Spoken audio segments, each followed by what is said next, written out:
indivisible, with liberty and justice for all. Please be seated.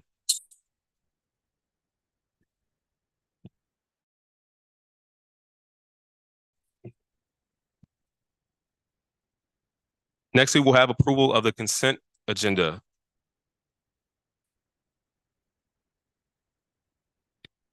I move that we approve the consent agenda.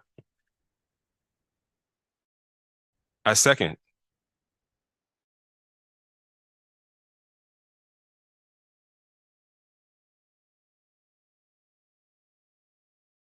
Please signify by saying aye. Aye. Okay. Agenda is adopted. Next, we will move to approval of the main agenda. I would like to offer an amendment to the agenda, striking under legislation, ordinance under legislation. So I move that we adopt tonight's agenda, striking ordinance number 06-23 under legislation. Strike.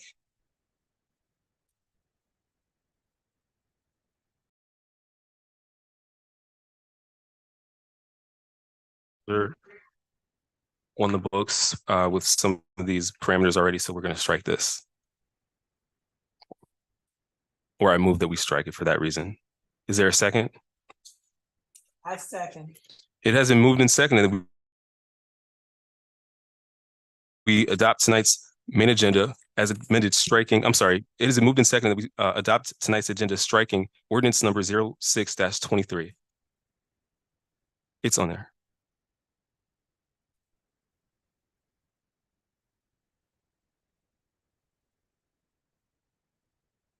It should be on page 2 after.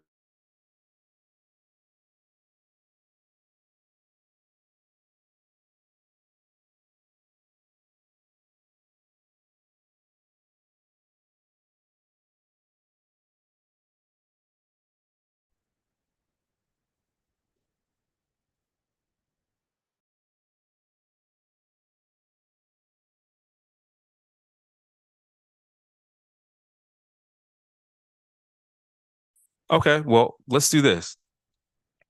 I'll withdraw that amendment and I'll introduce a new one. I move that we amend tonight's agenda, striking ordinance number 06-23 and adding a closed session after new business. Second. It has been moved and seconded that we amend tonight's agenda, striking ordinance number 06-23 and adding a closed session after new business. All in favor, signify by saying aye. Aye. Are there any opposed? Hearing none, main agenda is adopted. I'm sorry, main agenda is amended. I move that we adopt the agenda as amended. Second. It has been moved and seconded that we adopt tonight's agenda as amended. All in favor, please signify by saying aye. Aye. Are there any opposed? Hearing none, tonight's main agenda is adopted. At this time, I would like to recognize, and the council would like to recognize, some of our volunteers who attend Oxon Hill Middle, Oxon Hill High School, and Potomac High School. If you could please come forward at this time. And I would also like to invite up Councilmember Hines and who was the other council person that helped with Harvest Fest? Councilmember Kennedy. If you would like to come join me. Okay.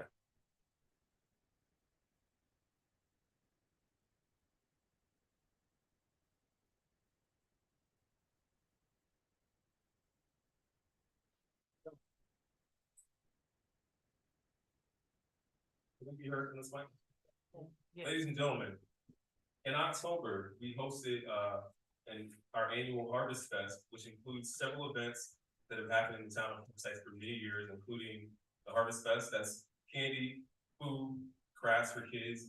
Then we had our trunk or treat, which the Forsyth Police Department sponsored and hosted. And then we had our famous haunted house, back here behind the municipal building, where people come from all over the DMV to visit from Virginia to DC and all over Prince George's County.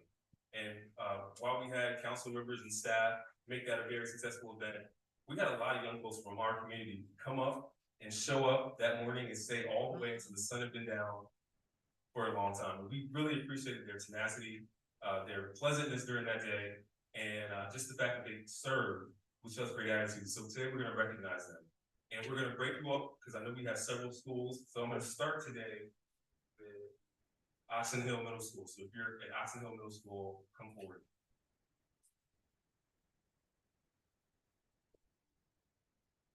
First, we have Carla.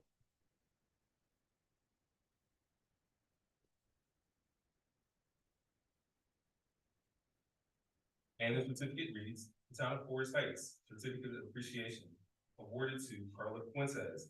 Thank you for your tireless efforts, your support, and your dedication to our mission. Your hard work and commitment are truly appreciated. I'm gonna sign this right.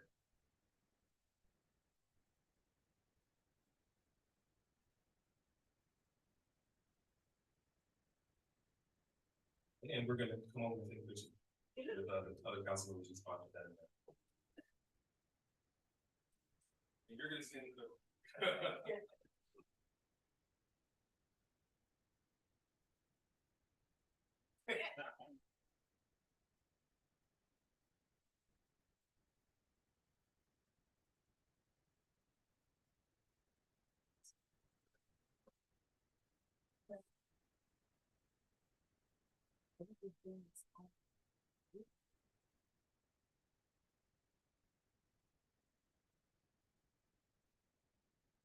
Well, I know this one is right. Wilmer. Wilmer Hernandez.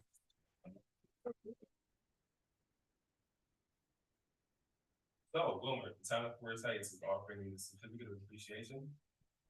And we want to thank you for your tireless effort, your support, and your dedication to our mission. Your hard work and your commitment on the Harvest Fest Day are truly appreciated. Thank you, sir.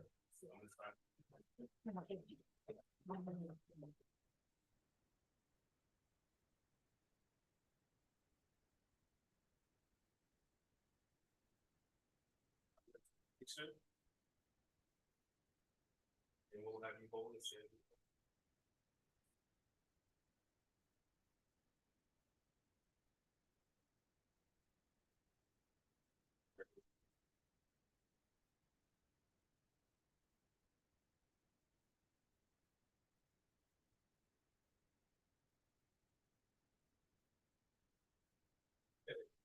Next, we're moving to Oxon Hill High. And I have one for Cielo Rodriguez.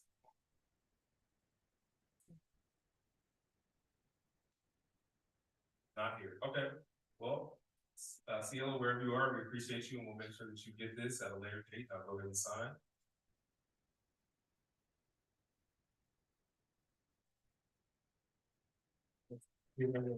For Cielo.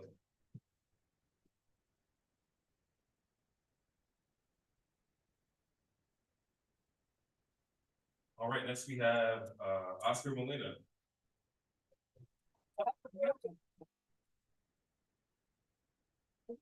And Forest Heights presents this certificate of appreciation to Oscar Molina. Thank you for your tireless efforts, your support, and your dedication to our missions. Your hard work and commitment are truly appreciated. And I want to mention, since it says to our mission, I know as this version of the council and myself, our mission really is to provide care to the town, build strong connections, to lead innovation, to diversify and celebrate what makes us different and makes us stronger, and then to do what we do in excellence. So just as we're hearing that word mission over and over again, I just want to make sure in the audience we know what that means. And I'm going to sign.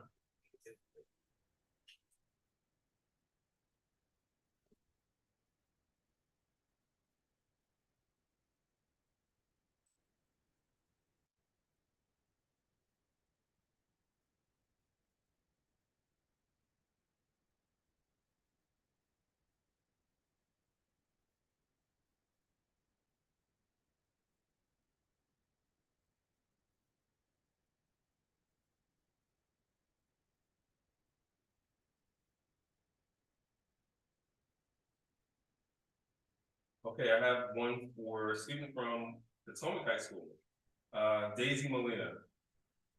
The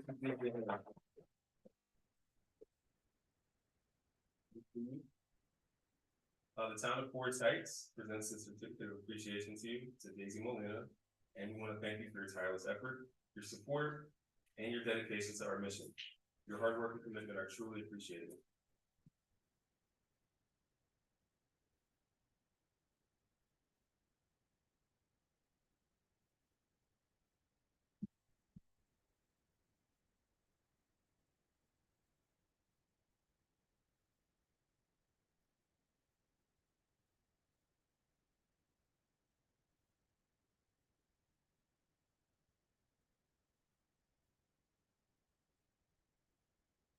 And we actually have a nice surprise tonight. We have more students than we knew that were going to be here. However, I don't have all the certificates tonight. What I want to do is recognize each one of you because I recognize your faces and I remember on the day that we were walking around having conversations and I was telling corny jokes and you laughed, so I appreciate that. So let's have you come up one by one. If you could come up. Oh, okay, let's start here. Can you come up and tell me your name? This is Natalie. Natalie, what's your last name? Natalie Molina. Let's give Natalie Molina a hand. Natalie, we want to thank you for your dedication and your hard work on the Harvest Day, and we hope that we'll see you out throughout the rest of the year. And thank you again, okay? You want to take a picture with us? Okay. Thank you. Next. You're next in line. You want to share your comment? Okay, it's all your last. Natalie Ramos. Natalie, thank you for right now. Serving the town of Forest Heights, look forward to seeing you throughout the year, and thank you again. Would you like to take a picture? They don't have a certificate, they give a certificate. Well, I should have- yeah. Yeah. That is- Okay. Take one group pic. We'll do a group pic. Okay, next. That was your name. My name is Angel. Amy, tell us your last name. Lucia Garcia.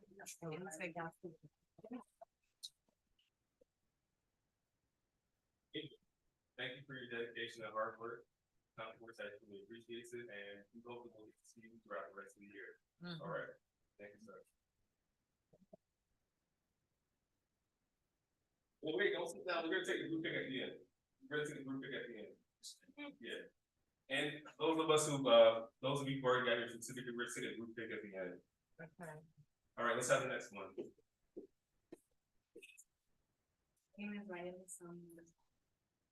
Mayali, what was your last name? Samra. Okay, Mayali, thank you so much for your help. Thank you for your help on the Harvest Day. Town truly appreciates it, and we have plenty of other events happening throughout the year we'd love for you to participate in. And so thank you for your dedication, and we hope to see you again. All right, thank you.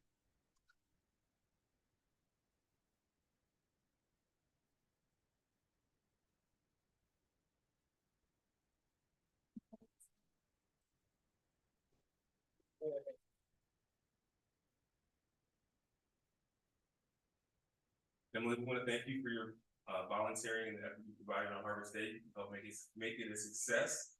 And we hope that we'll continue to see you throughout the year for sites. And also, since I think, are you in high school? So for the high schoolers, your time with us is probably counting down. We hope we'll be able to send you off to somewhere great as you matriculate. So thank you for being here. I appreciate you.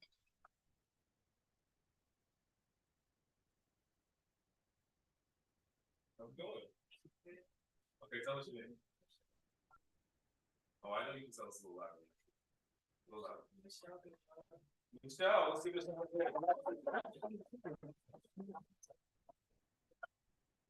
Michelle, I specifically remember, I told you most of my bad jokes that day.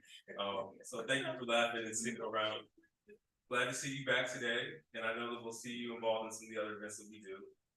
So thank you for your hard work and your dedication, all right? We appreciate you.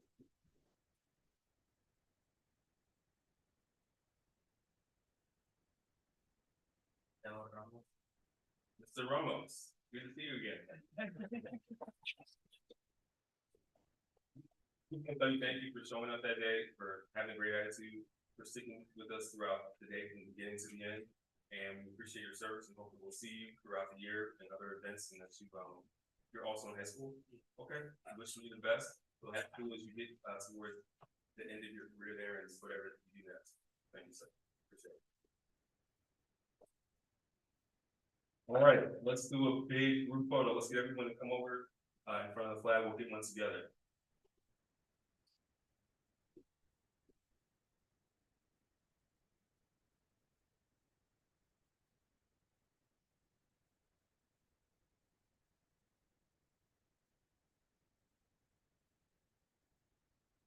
Hey, let's get it close. We don't bite. We all know each other. We get to know each other a little better.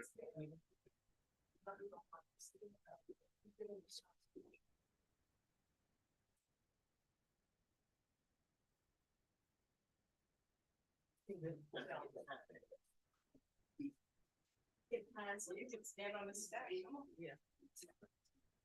Yeah.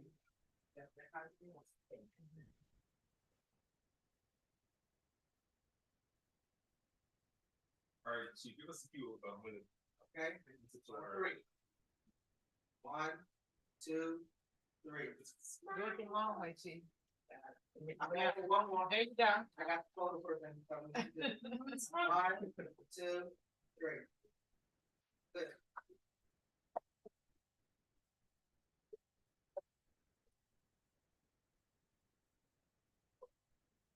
Thank you guys. If you wanna come back on the 16th, don't forget. That's Stay for food. Tell them stay for food. food. The 16th, 3 to 5. Yes, December 16th, we'll have an event especially for youth from 3 to 5 here at the town hall. And what date is that? Ms. That's a Saturday. That's a Saturday, December 16th. And also, to our awardees tonight and those that we recognize, we have food. So you can sit around and get something to eat before you head back home. All right, next we are going to swear in some new officers for the Forsyth Police Department. Let's hear it for our new.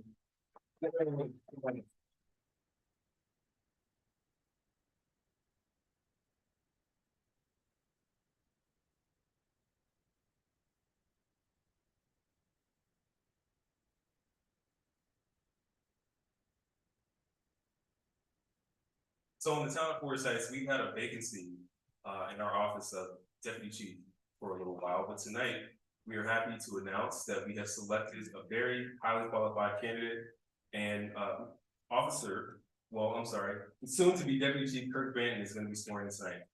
Please come forward, sir.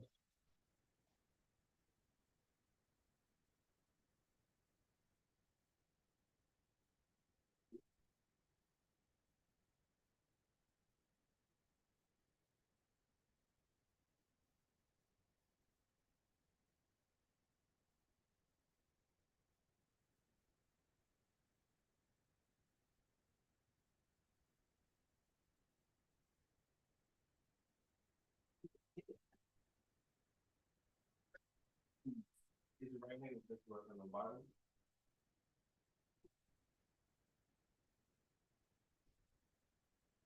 I state your name.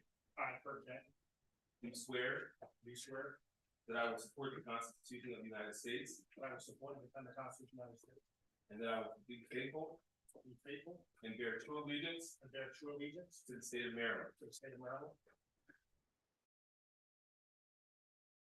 and support the Constitution and support the Constitution and laws thereof, and laws thereof, and that I will, and I will, to the best of my skill and judgment, to the best of my skill and judgment, diligently and faithfully, diligently and faithfully, without partiality or prejudice, without partiality and prejudice, execute the position of execute the position of Deputy Chief of Police Deputy Chief of Police, with the Town of Forsyth Police Department, the town of Forsyth Police Department, according to the Constitution according to the Constitution and laws of this state. and laws of this state.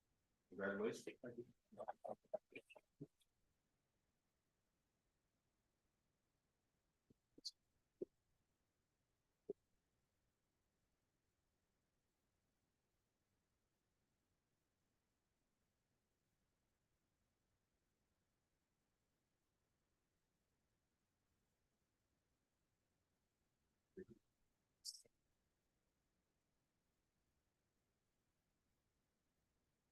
The officer also signed the sanctity of life.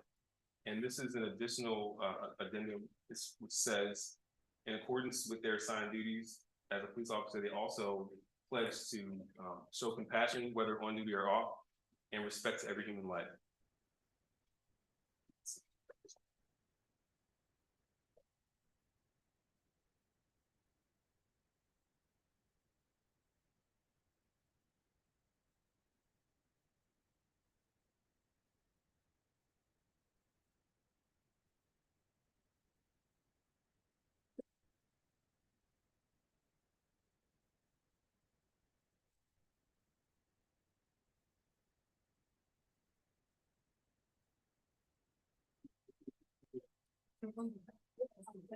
Okay, see. Yes. Let's hold the, let's hold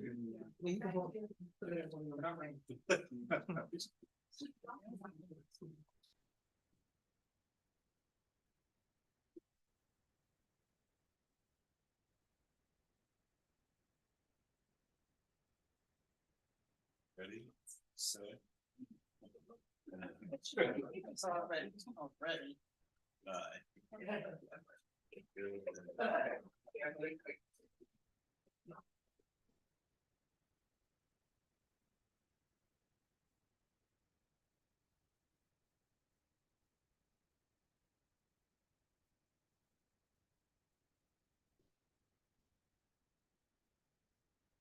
Roll up on me. We have Mr. Aaron Hazel, please come.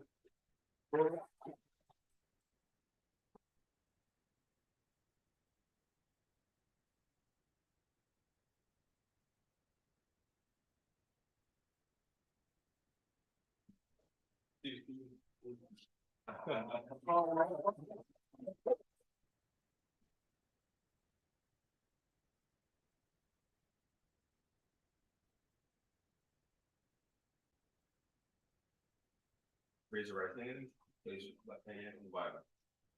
I state your name. I, Aaron Hazel, do swear that I will support the Constitution of the United States. I will support the Constitution of the United States. And that I will be faithful, and bear true allegiance to the state of Maryland, and support the Constitution, and laws thereof, And that I will, to the best of my skill and judgment, diligently and faithfully, without partiality or prejudice, execute the position of police officer with the town of Forsyth Police Department, according to the Constitution and laws of the state. Congratulations.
Thank you, ladies and gentlemen, and congratulations to both our awardees and our new officers this morning.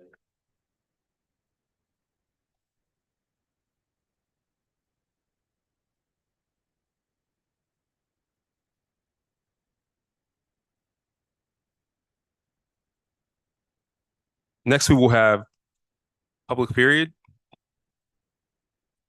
Are there any members of the public who wish to speak and provide comment in the auditorium tonight?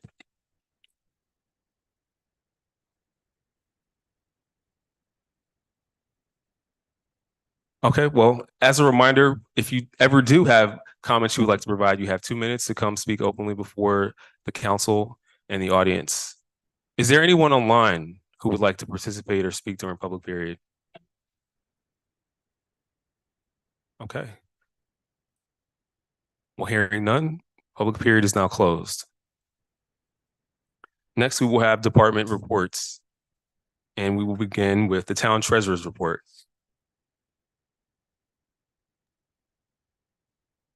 Is Mr. Frankenfield online? Yeah, just making sure you can hear me. Yes, we can hear you, sir. Good evening. How are you? Great. Good evening, everybody. Good evening, commissioners. We provided the cash. Council members. Council members, excuse me. Sorry. We provided the cash and expenditures report for November.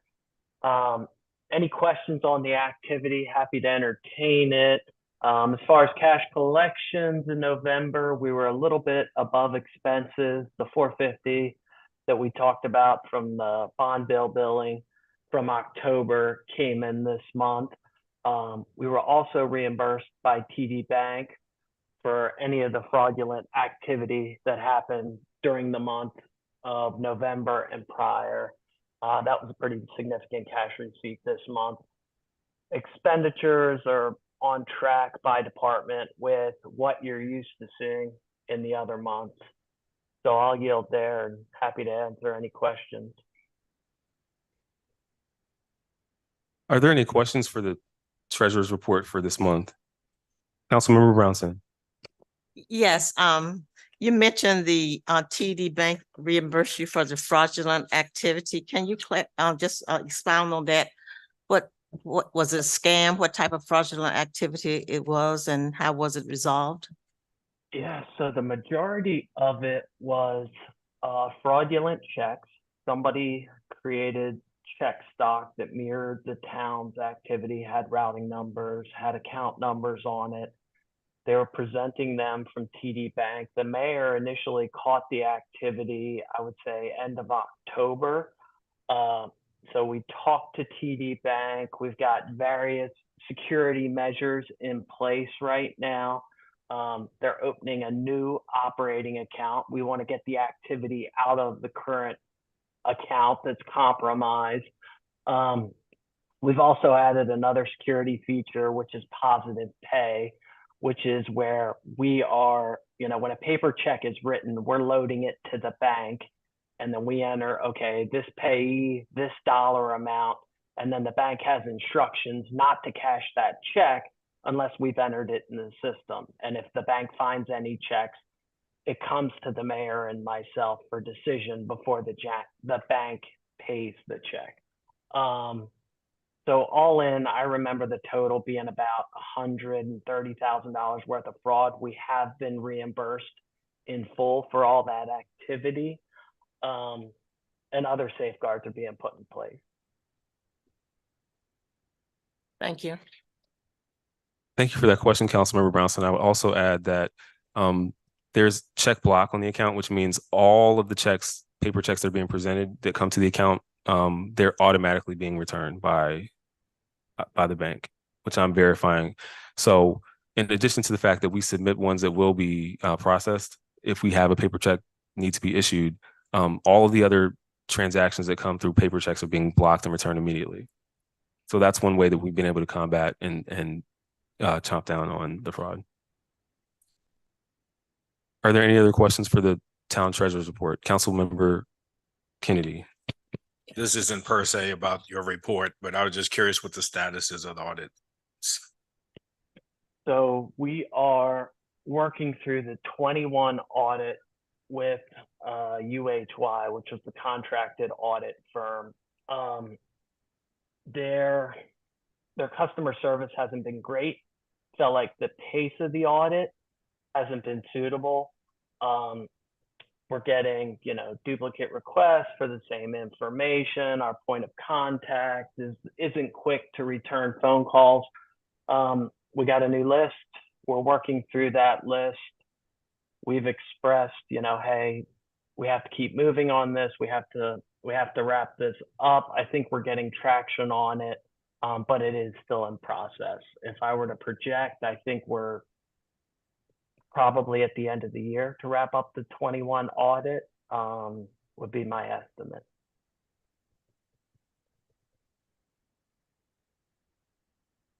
What about the 22? 22 is going back to the prior auditor, Frank DeSalvo, and he reached out to schedule a meeting. He's ready to start the 22 and 23 audits as soon as 21 is issued in a draft by UHY. So he's ready to start his work, but he can't begin to really test until we agree on final balances from 21, which is what the 21 audit's doing.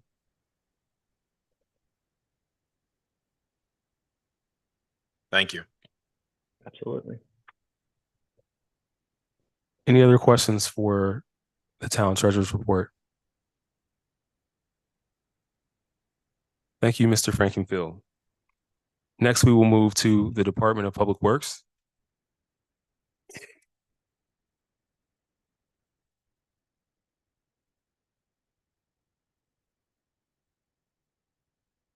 Before I give my report, was the council, Mr. Belnavis, I don't know if we can hear you. Can we hear him through that microphone? before I give my report, does the council have any questions regarding my report?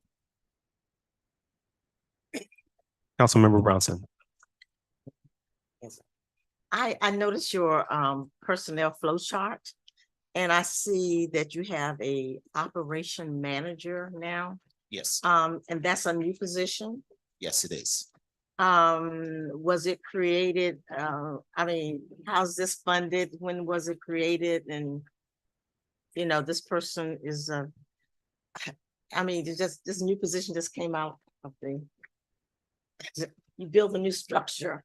If I could, I'd like the chief to answer that question. Chief Reese.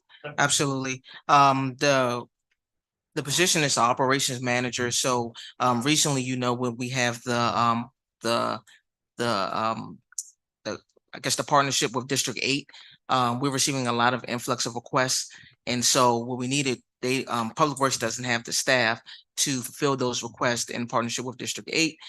So what we did was we put a person to Mr. Prelo, who's under the police department. We kind of lend him to Mr. Belnavis as a stopgap until he could fulfill some of the requests that he was doing. Most of the things that he were doing is regarding public safety, such as trees and everything like that, picking up trash, things like that. So what he did was, and also the inventory of the town equipment. And so what he's been doing is helping Mr. Dual facilitate some of those requests and streamline them to our portal, which is iWorks. So it's not a new position. It's still been funded by the police department. He just kind of over there helping him right now, well, until the items, until we kind of figure out a final resolution for this. Was this the same title he had over at the police department? Say it again. Was this the same title? He's the technology officer for the town. But now he's a manager. Just the operations, just to help in, I wouldn't get too fixated on the name. It's probably his duties. I'm sorry? I wouldn't get too fixated on the name, but it's primary his duties is just to help Public Works with the request that's coming in. Okay, so why couldn't he keep the same title? Because his title will be a technology officer. So Public Works don't have technology so they can use. So it's just temporary right now. Okay, so if it was temporary, did he really need to go on the flow chart then? To facilitate the stopgap for that right now, yes. For this report, it's helping him out, yes. So for example, if you wanted to, like all of the requests that's coming in through our work, that he's managing those requests. So that's why he's managing that. So to give it to Public Works to kind of flow, because right now that's something that we haven't had here before in the town. Now that we have a system to where that residents and also District 8 residents can put in a request, that the influx of those requests has to be kind of managed and push it to the Public Works personnel. So this position person already has a budget line item where on the Public Works or the police department? The police department. Okay. Thank you. Thank you, Councilmember Brownson and Chief Reese. Any other questions for the Public Works Department report this month? Okay, Mr. Bell Davis, did you have were there some highlights that you were wanting to touch on?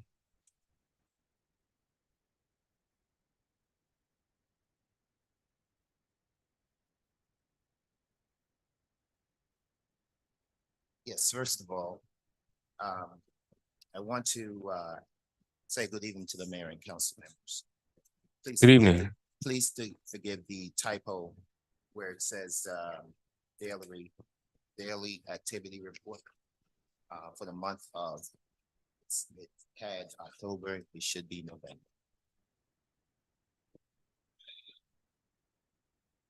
Thank you, sir. What can you have highlights you want to briefly cover? So the highlights basically is a DPW team emptied the 3 garage bay previously discussed last month. Organizing and emptying the pods and moving them from the city hall last week. The DPW also moved 3 offices from the truck to 5515 Annex Police Department. After identifying the pole that was at 5 Free Drive, we're still at the mercy of Pepco to have them come and put that light in on that pole. Residents are still waiting for that. And the DPW team also cleaned the town hall and the storm drain system in the town, and the additional reports the additional details are within my report. Okay. Thank you, Mr. Bell Davis. You said so on Cree Drive. So is that ticket is still open? It's an open ticket in which we had dealt with before because the public wanted it done, and we actually called in Pepco. We're still waiting. We're not able to do anything. Just at their mercy. Okay, until it goes to 45 days. I think we discussed if it gets to 45 days, then we compile a list of those and we'll apply some additional pressure. Okay. All right, next we'll move to the code enforcement report. Mr. Green. Good evening, all. Good evening. I don't really have any highlights or anything special, except for the list that Councilman Bronson keeps asking about with the rental properties is still being updated. We keep finding more and more rental properties. So we've gone from initially having about 22 rental properties registered to now close to 50.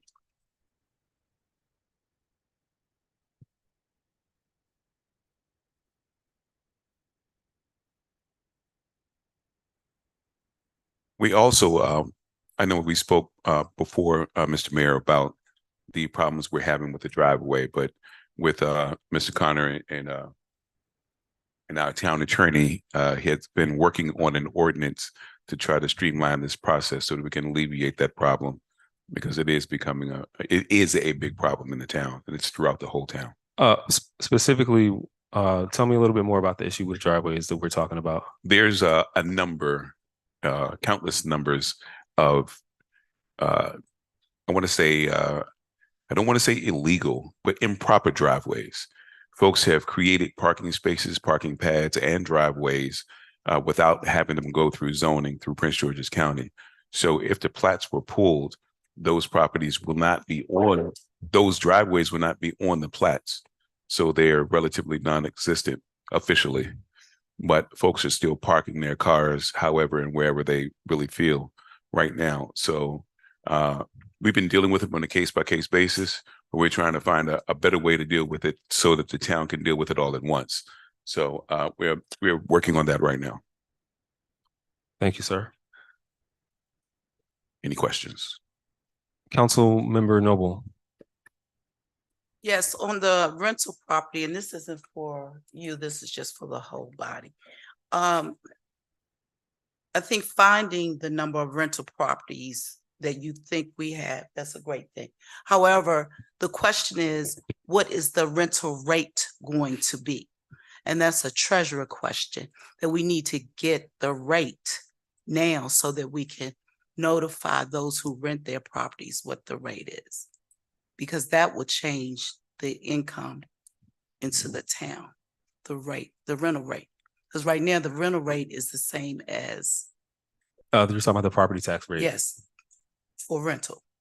And also I think the license is a minimum cost for renting those properties that are.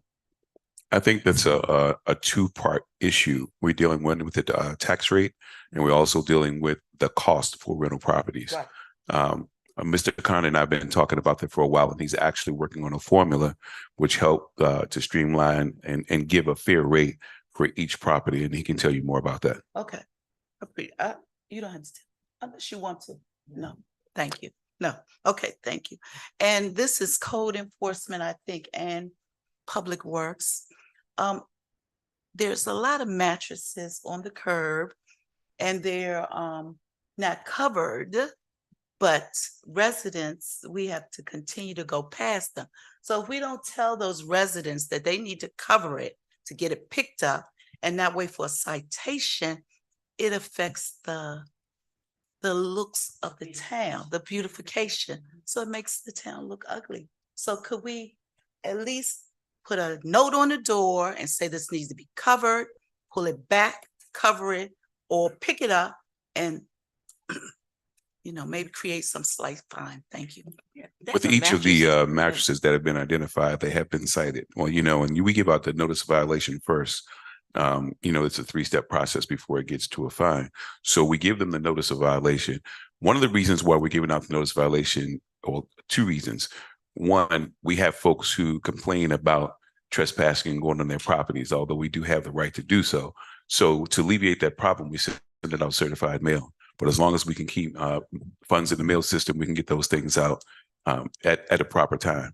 So they do have enough time to remove them, and we try to get it out as quickly as we can so that they can do that by the next bulk trash pickup day. So the notice is sent certified, right? Yes. So I think that was the problem. Working people do not go to the post office because they're coming home late. Post office is closed. So when they get it, maybe Saturday. So some we've seen, several bulk days pass. So yeah, we've got to just get better at that. Michael, Can we just send regular mail? and I think we had an earlier discussion about this issue, which was carrying some covers so that if we find one that is on the curb or is not properly covered or has passed the date when it's supposed to be picked up, we can do a door hanger / give out a cover so they can get it taken care of within the next cycle of pickup. Is that a possibility? I want to actually bring this to our interim town administrator. Is that something we can get done, sir? We can order the covers, and then so our goal really is to get the mattresses out of the view of the town as quickly as possible, and then also to educate folks so that they understand and get the information timely in a suggestive manner. Yes, sir. I will see how much the mattress is going to cost for the different size, and we'll come up with a concept for the door hanger. Okay. Can they just take a picture, pick the mattress up? This on Seneca, this mattress has been out there for almost 10 days.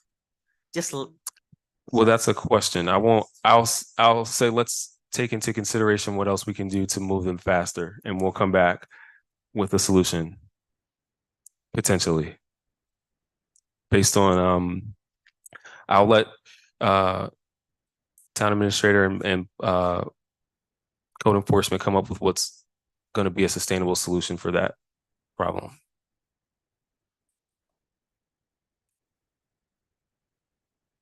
Councilmember Hines. Well, my question was the same as Councilwoman Noble's.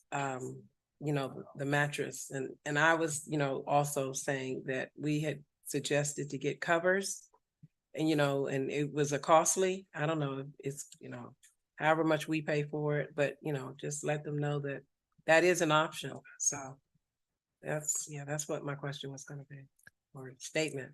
But thank you. Thank you, Councilmember Hines. Councilmember Kennedy. Let me make sure I'm understanding this so that way everyone else who might have the same question is on the same page. So are we saying that we are fining them and then giving them a mattress cover? No. Was, you said finding or finding? Fine. No, we're saying giving a mattress cover so it can get picked up. That's fine. Just making sure that, we're doing it, the polite way. Yeah, there are some, what I would recommend instead of trying to buy mattress covers for different sizes, with the exception of California King, Harbor Freight are selling them for like $5. So, and that's a king size. So shy of a California King that will fit everything. And that's a number of them in the pack, like. It might be one for $5. I mean. Right, okay. Okay, so Councilmember Brownson, will this create a problem? Now that I know the town is giving away mattress covers, why should I cover mine and put it out there? I might as well just come to the town and get a mattress cover, right? But it is gonna be a cost, I thought. Read it like that. well, this is why I think that we, given some suggestions, we'll come back with what makes sense and look at the logistics between code enforcement and our interim town administrator. All right, so I'm gonna Councilmember Kennedy, step back one step. So this is pre-mattress cover.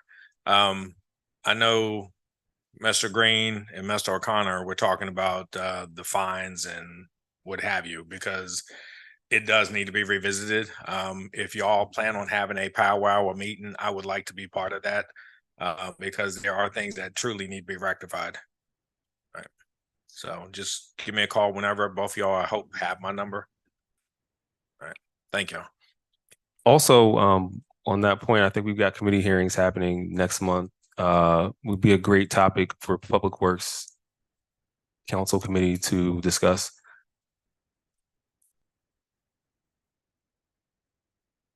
Any other questions for code enforcement's report? All right, hearing none, we'll move to the next report. We have the Ombudsman's report. Are there any questions for the Ombudsman's report this month?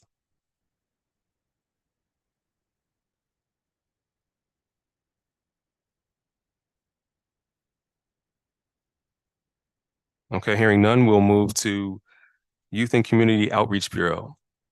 Mr. Holland, did you want to give a brief highlight of your report, sir? Oh, sure. Good evening, everyone. Good evening. One of the most exciting initiatives I've been able to work on this year was the free college tuition for District 8 residents that was just announced a few weeks ago.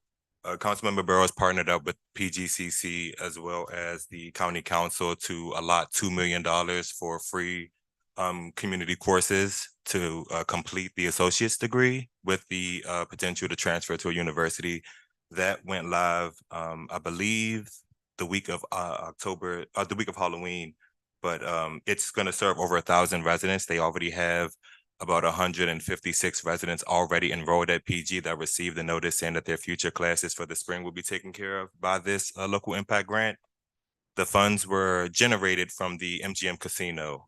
They allotted 1 million and the county council matched that. So it's now a $2 million pot and they're looking for more funds to be able to cover more residents. That's super exciting. The application and the local impact grant are now available to all District 8 residents. The next exciting thing was the senior spa day that we were able to do. We were able to, well, okay, I have to give credit to Ms. Sonora, to Officer McCleve for their efforts. Ms. Sonora turned this entire space into a completely different area. The ambiance was everything reminiscent of a spa. We had free manicures, free hairstyling, haircuts, makeup applications, and we were able to give away some self-care packets. Ms. Sonora was able to partner with a bunch of vendors around the town to get hand creams, lotions, eye masks, lipstick. It was amazing. The seniors really enjoyed themselves. It was under the direct supervision of Councilwoman Noble and Councilwoman Brownson. They were instrumental in making sure that this senior spa day went on without a hitch. I also want to give just one quick special thank you to Mr. Sean Perry. He is the owner of the senior zone, and he was able to help us connect to the resources to get the manicurists, hairstylists, barbers, and things. So that was a amazing event. The seniors enjoyed it. I would love for us to be able to put on more events like that. The mayor even was able to come and get a clean lineup before Thanksgiving. So I do want to thank all of you for helping me out, McLeave and Ms. Sonora, for helping me out with this. It was a joy. And then just for coming up events, we have Councilwoman Hines's Christmas party, as she mentioned, on December 16th, as well as the Shop at the Cop from the Forsyth Police Department on the same day. Thank you, Mr. Holland. Are there any questions for the Youth and Community Engagement or Community Outreach Bureau report this month?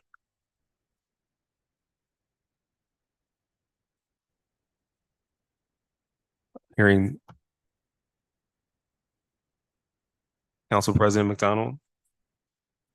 Is this part of the report, the hotline awareness, the 988? Yes, but Can we're you talk still about that, please? Sure. So 988 is a crisis hotline that's under the supervision of the Health and Human Services Department. It's been available since 2005. They recently moved in 2022 to the 3-digit 988 hotline number. They're seeing a decrease in call volume, which is threatening the funding of this resource. Community leaders as well as mental health experts think that with the 5 million calls that's been received since the introduction of 988, that it's an instrumental part in providing resources to residents nationwide.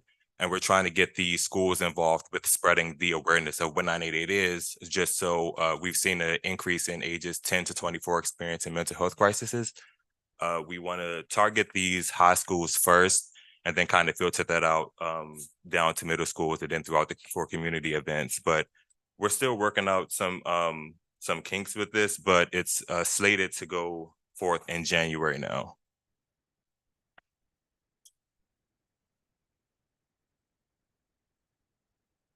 Thank you, Council President and Mr. Holland. Are there any other further questions for this report?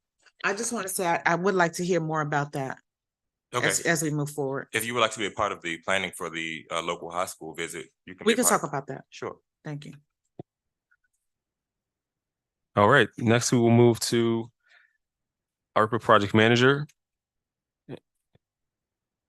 Mr. O'Connor, are there any updates, highlights for your report this month? Just two very brief. We're wrapping up phase 3 and beginning walkthroughs for all of the projects. And then fixing any deficiencies that are noted for Arapahoe. So that'll be finished here soon. And then lastly, I think a big momentum is on 210. I was able to complete the training for traffic safety manager. As soon as DPW gets freed up and they have some bandwidth, they'll be attending as well. But rather than having an MOU with the State Highway Administration, we will have a permit in place where we'll be able to go out to Highway 210 at our leisure, essentially, with this standing permit and do the work that needs to be done to beautify the town.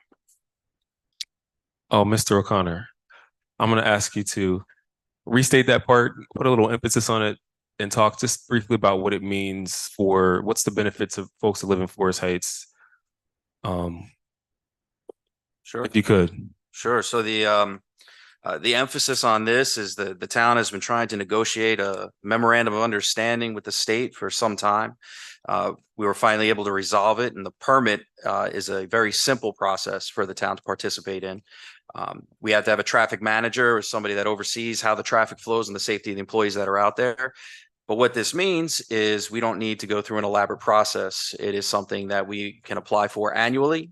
We pick up the phone, activate the permit when either we get a call from a citizen about trash being out there, or a staff member notices it, or we have a cleanup event, and we're able to immediately get out to Highway 210 for the length of it in our jurisdiction and clean it up. Now, it's not just trash. What that means is all the overgrown shrubbery that you're seeing out there, all the overgrown trees, the vines, the bushes, the grass, just the blight that you're seeing out there. The town will now be able to go out, plant, remove, fix, trim, hedge, make it beautiful. So you don't have to look at it and wait on the state highway to come out and do their schedule. Best part is we're doing this, but the state's also going to have to maintain it the way they're supposed to also maintain it on their reduced cutting schedule. So that is the biggest benefit. We are taking a huge step forward in this. And I think once we get that permit in place, I have to take the test for the traffic manager position. So I'll knock that out, submit the permit. I'll work with DPW and we'll be rocking and rolling on 210. Thank you, Mr. O'Connor. One of the things that residents have told council and myself personally for many years is that, you know, although 210 is not, it belongs to the state, it's in our community and it reflects on us. And so we have really been trying to find the best way to efficiently address that issue so that folks coming through and folks coming to our town can be welcome to a place that's clean, beautiful, and reflects the pride and the love that we show and have Forest Heights. So thank you, Mr. O'Connor, for that update. Looking forward to getting Public Works trained as well so that we can welcome folks to a beautiful area because we know we love our town.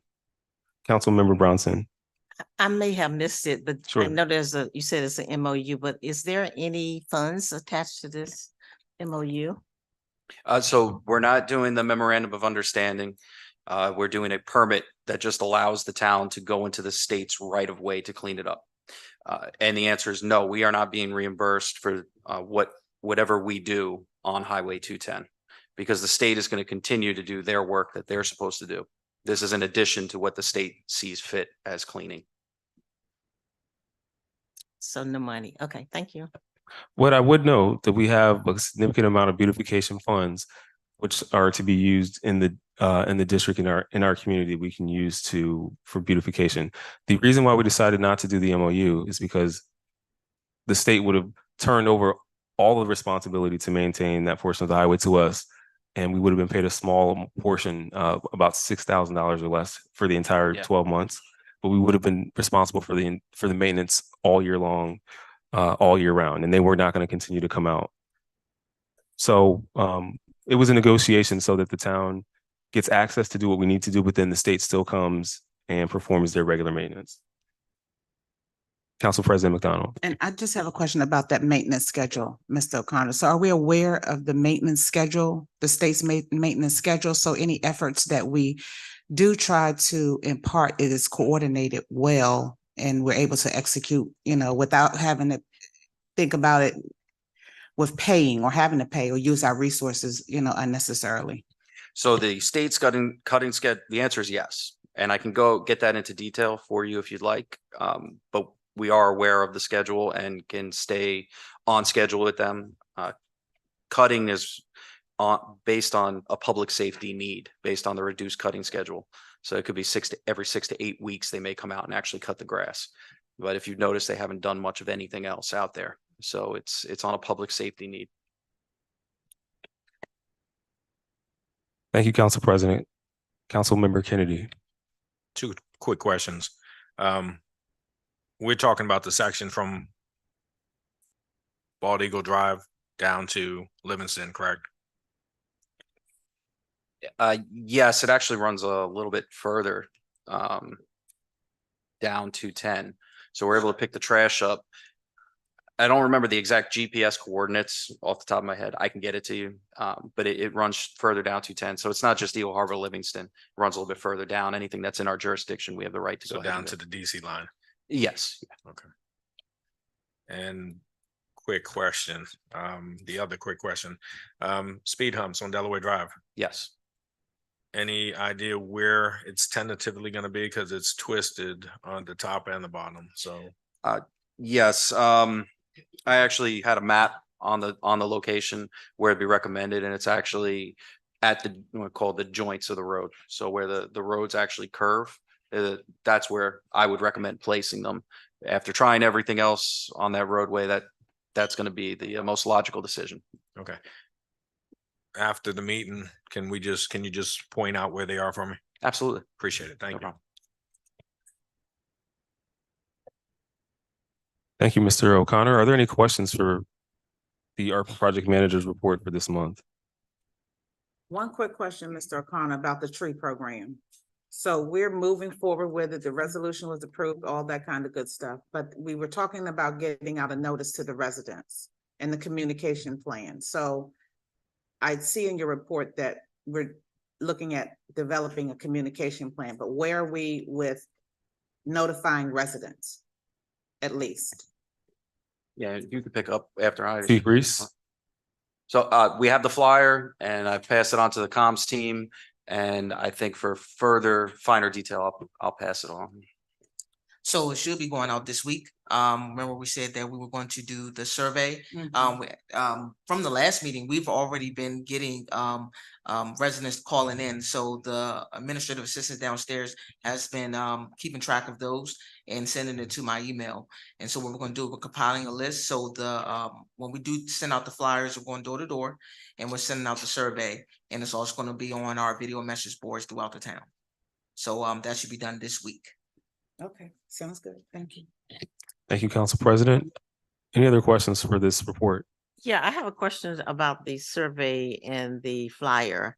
You said residents have been calling in saying that they didn't want the tree in front of their house, but what about the residents that weren't at the meeting and didn't know to call in? Is there a notice to them saying that's so they can opt out of the tree program? Yes, that's the purpose of the survey and the. Oh, that's part of the survey? No, that is the purpose for it to opt out. Oh, okay. Yes. Okay. Thank you. All right, we will move on to the Police Department report.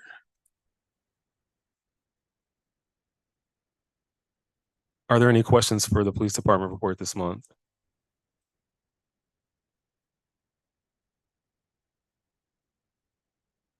Hearing none, we will move on to the Town Administrator's report.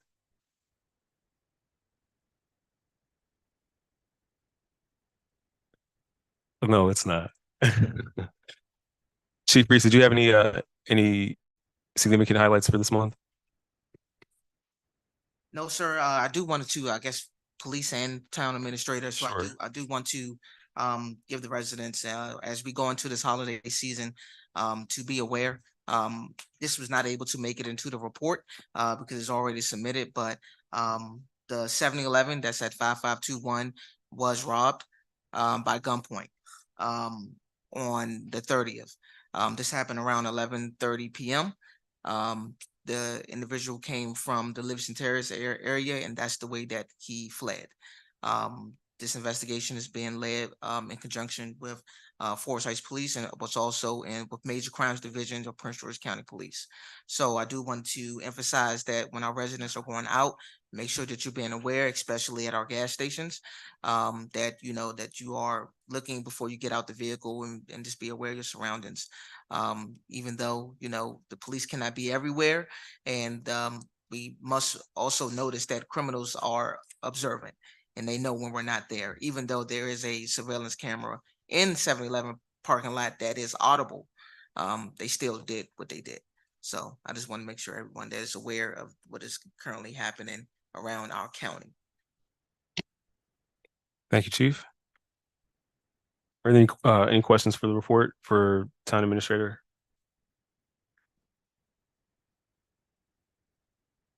Okay.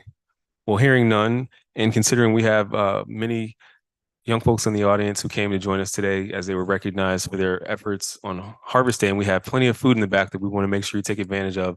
At this time, we're now going to take a 20-minute recess so you can enjoy some food. The meeting will resume afterwards, though. We have a few items of legislation to go through, and council has a closed session at the end. So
it is, thank you.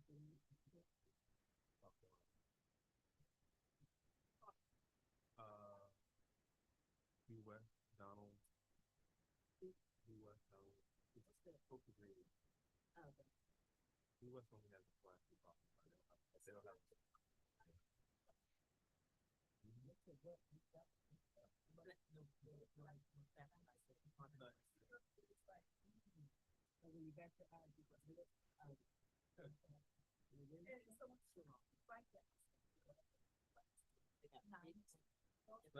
That means you have next week and the week after.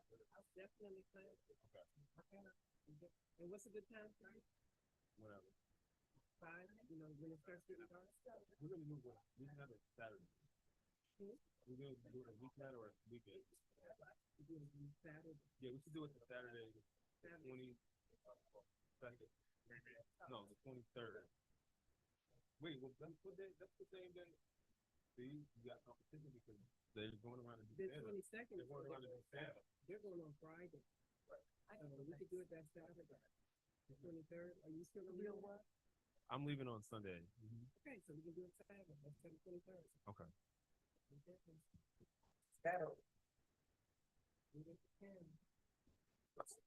Okay, we're going to resume our meeting at this time.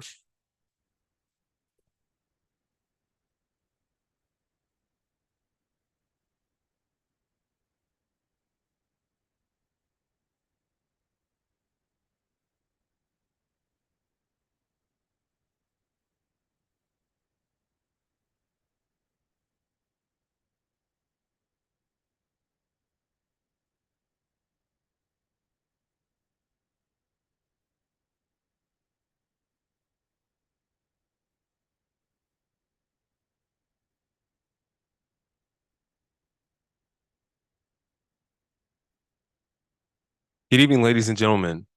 The town work session for the town of Forest Heights will now resume. We had a brief recess and we are going to jump right back into our agenda.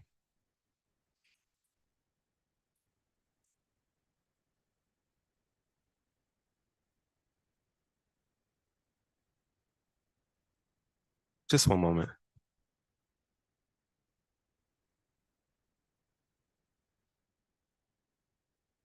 Bear with us just a moment. We have one member who's going to return shortly.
Okay, next we will move into legislation for this evening.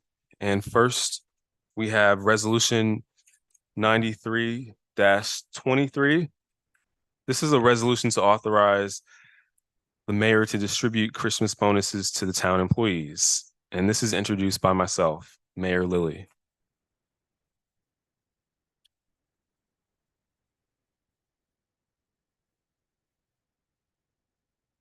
Chief Reese, do we need to move on this resolution tonight?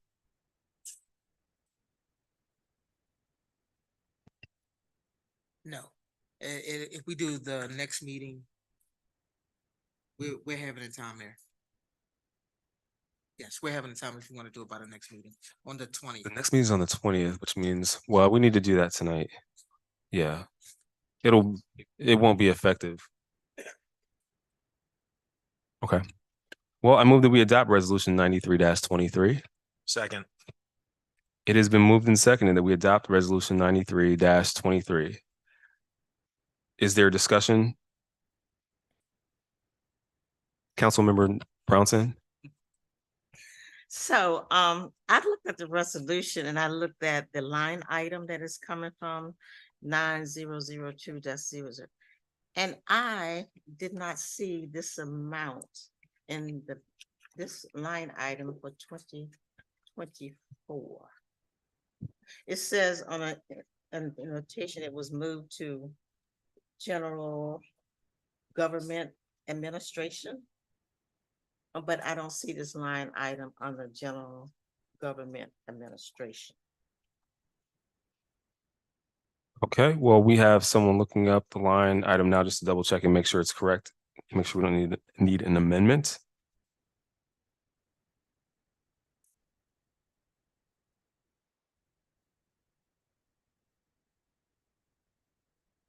On the resolution, it says 90027005. Yeah. I had that one. Okay. Mhm. Let me see. Line. Mhm. That's the line.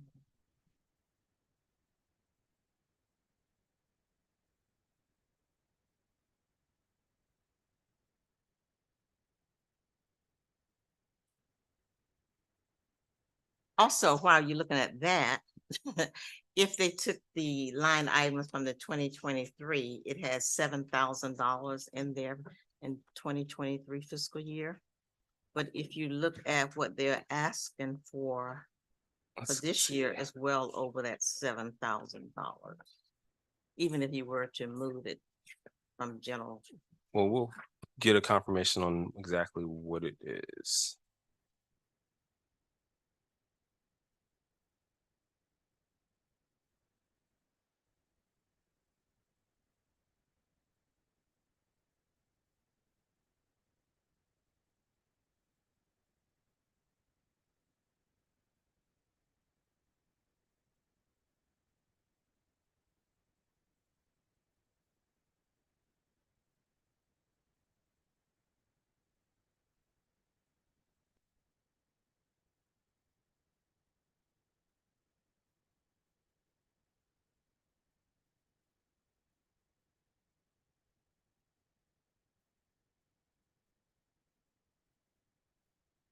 Have we located that line?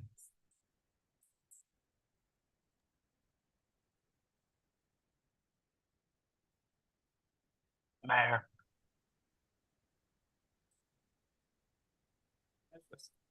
Mr. Frankenfield, you there, sir? Yes, I'm here. Do I sound okay? Yes, we can hear you. Yeah, I think we should revisit that line 90027005. Since it's spread between departments, give me a minute, please, and I can put it in the chat with the proper line numbers, but it's, it's probably 5 or 6 different budget lines because of the bonus being spread across departments.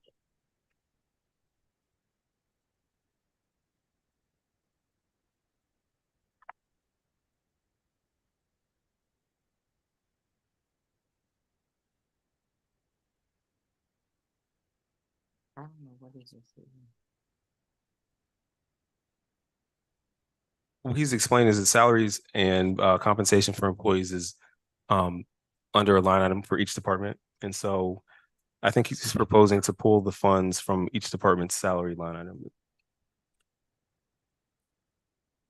Yeah, that's exactly right.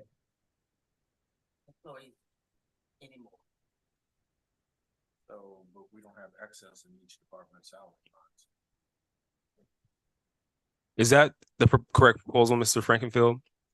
Yeah, so what I'm I'm saying, so we're gonna increase salaries in multiple budget lines because we're, effectively increasing compensation with this bonus.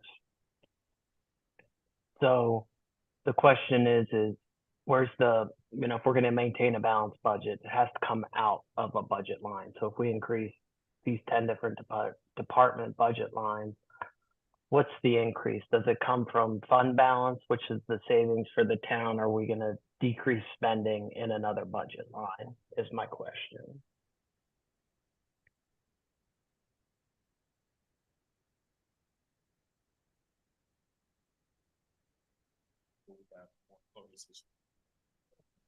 Well, just one moment. So I think that maybe we will go with the first recommendation. It sounds like this needs some more investigation and some items need to be reviewed. And so let's not do that tonight. We don't have to vote on this tonight. It will be a holiday bonus that's paid out according to our interim town administrator. We can get this together by the next meeting. We'll know where it needs to go. It will get out in that paycheck. It just won't be there before Christmas. So it'll be, we'll have more information. So I move that we table.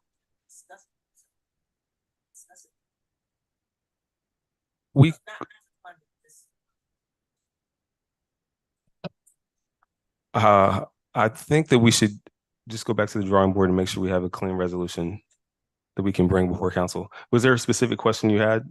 Yeah, one of the questions I had was, is everyone gonna get the same amount? Even if they started in November, are they gonna get the same amount or it's gonna be prorated? Is that the way, that was my question. Council, I'm sorry, interim town administrator, Chief Reese. I'm not understanding your question. You said since from November. Will everyone be given the same amount for the Christmas bonus, even if they started November of 2023? Are they gonna still get the same amount as someone that's been working all year? That will be up to the mayor and council. We usually, well, let me say this. In the past, the town history, everybody got it if they were on the books when the resolution was created. Okay, what about the ones that have gone? No, well, no, they're gone. Even if they just left? Well, Like, They're not employed with the town. all right. Council President McDonald. I guess I'm trying to understand, and maybe I need to look at where this might be, but how are we determining the bonuses? Because generally we're looking at a percentage of an individual's salary. Is that taken into consideration? Or are we just saying flat out $300? Okay. So historically, the town, in the budget, it would be normally enough money in the mayor's line item to cover this. I believe last year from Hawkins, was it 250? Yeah. No, it was 300. 300? It was 250. Yes.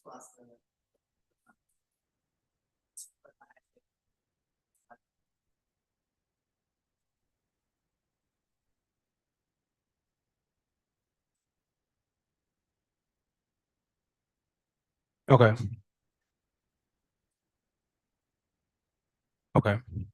Mayor, excuse me, but if you want, if you want to wait till next meeting, it's not an issue. Payroll can still go through. We just have to run a special one for it, which is not a problem. It's very easy. So if you need more time to confer, we can. Okay, so I think that the resolution is authorizing us to pay up to 324. Doesn't mean that everyone will get 324. But the resolution authorizes us to pay up to that amount. See, that was the question. Why wouldn't everyone get the same amount? And if not, what are you basing it on?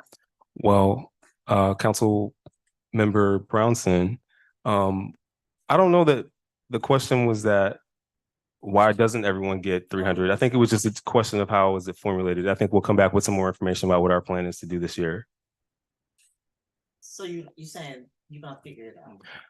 I'm saying that right now, in the past, I think everyone's gotten the same amount, but we'll come back with the right line item, and we'll also come back with the method by which we're determining what everyone will get. Okay. Okay? So you're not saying it's gonna be $300? No. Council Member Noble. I guess that was my question. What is the formula that is used? Because I'm just in other employment situation, it's normally based on a salary and the calculation is based on the salary.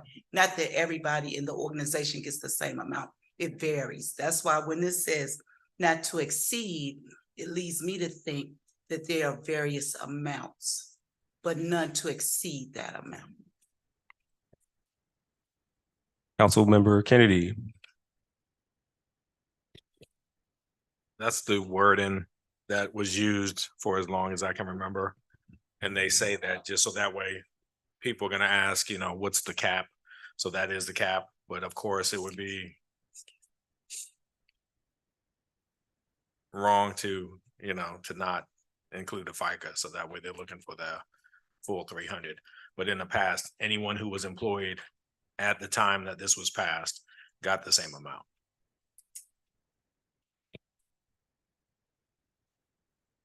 Any other questions for resolution 93-23? So when it comes back to us, will it show us the calculation, how it was determined and the total amount of the budget for this mayor's appreciation? Yes. Okay, thank you. And I guess, Council President McDonald. yes, and I guess for clarity, based on what the treasurer is saying, it has to be drawn from different pots of money. That's a Just question for the clarity. treasurer? Yes. No, I guess I'm saying, so it's an increase to the budget in different pots of money because all the staff are in different departments. This is essentially the same thing as wages or salaries. So I'm saying we're going to increase the budget in 4 or 5 different line items because of the salary associated with this bonus. Well, I have a question on this. So I think what it looks like happened to me is that the line item was identified in the budget, just wasn't created. So can we create the line item and move the funds there for this category specifically? Oh, you're saying add a line item, Christmas bonuses for the total of the resolution? When I look in that budget right now, I see it was 9002-7005. But in the notes, it says it was moved to 9003 -7005. And when I go there, I don't see that as one of the items. That was my point. So I think we had the document itself show that it was going to go to 9003-7005. I don't see that it's reflected in the PDF that we have. So maybe we just need to create that line item and move the funds there. And call it Employee Appreciation Mayor. But you still don't have to increase the budget. Right, we still have to do that, so So you must potentially. increase it by the amount of the mayor's appreciation, because that's $7,000 is not gonna be just enough. Yeah, if we're giving everybody the bonus, that would be, if it's 7,000, that line item, we'd be short $2,924. That's if everyone gets the same amount. So like I said, I think we should table it, we'll work on it, and we'll bring it back. Okay, let's move on to resolution 94-23.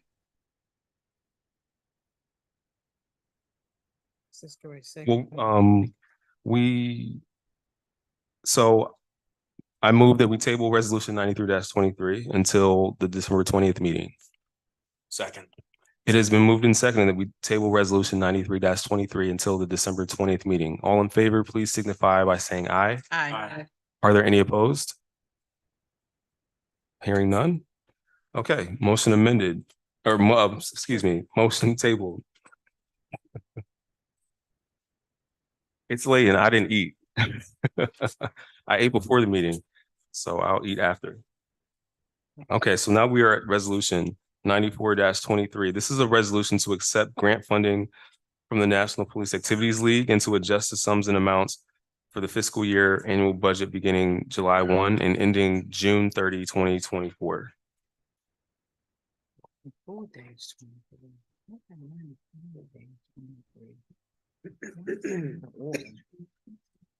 Is there any discussion on resolution 94-23? I guess. And let me do this. Chief Reese, can you give us a brief primer on resolution 94-23? Absolutely. So this is the police activities athletic league. It's obviously, a couple of years ago, we established the program within the Forsyth Police Department. So the national organization, Mr. Jones applied for the grant for us, and we received the grant. And so that's going to help us create programs. Also that you within the also within your packet, we also received money from District 8 for the Prince George's County, also for our POW program. So this is to help us create programs for transportation, supplies, everything that we normally do, such as like our camps, activities, and more town events that we usually use the POW funds for. Non-matching grant. There you go. That's it. It's on the other one too, 95-3.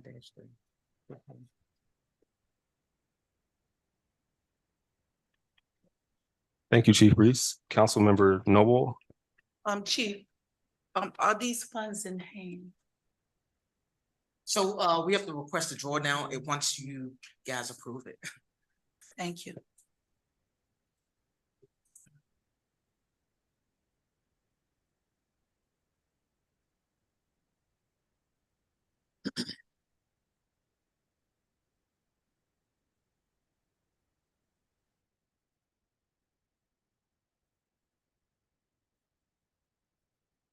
Okay.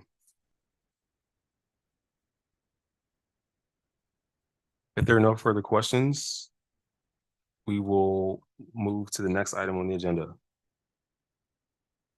Next, we have resolution 95-23. This is a resolution to amend the FY 24 budget to appropriate additional funds to the police department repairs budget line item. This is introduced by myself, Mayor Lilly. I have a question.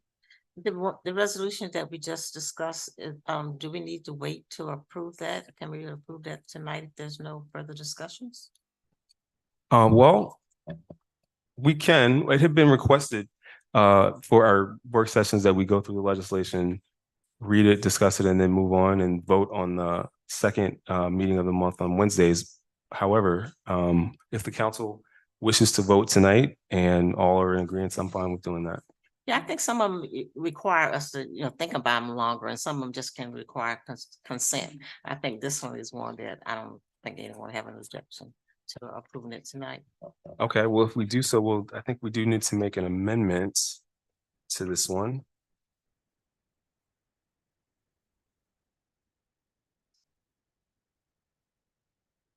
I move that we amend resolution 94-23. We have a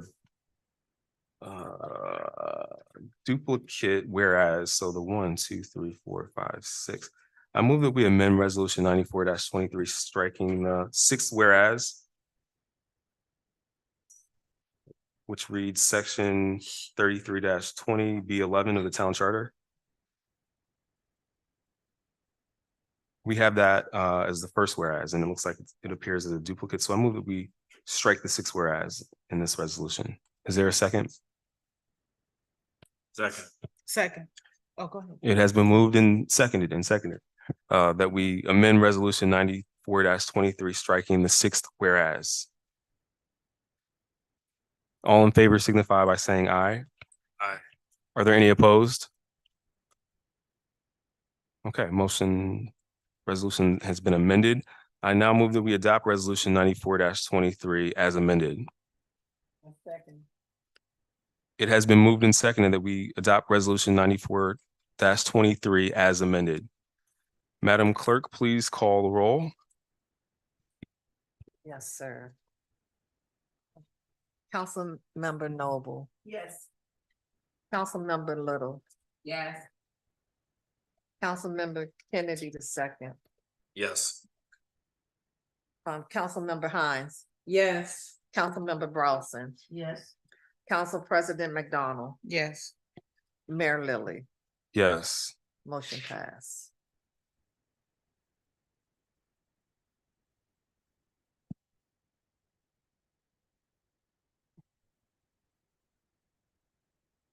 Okay, next we'll move to resolution 95-23. And thank you, Councilmember Brownson, for helping us expedite that one.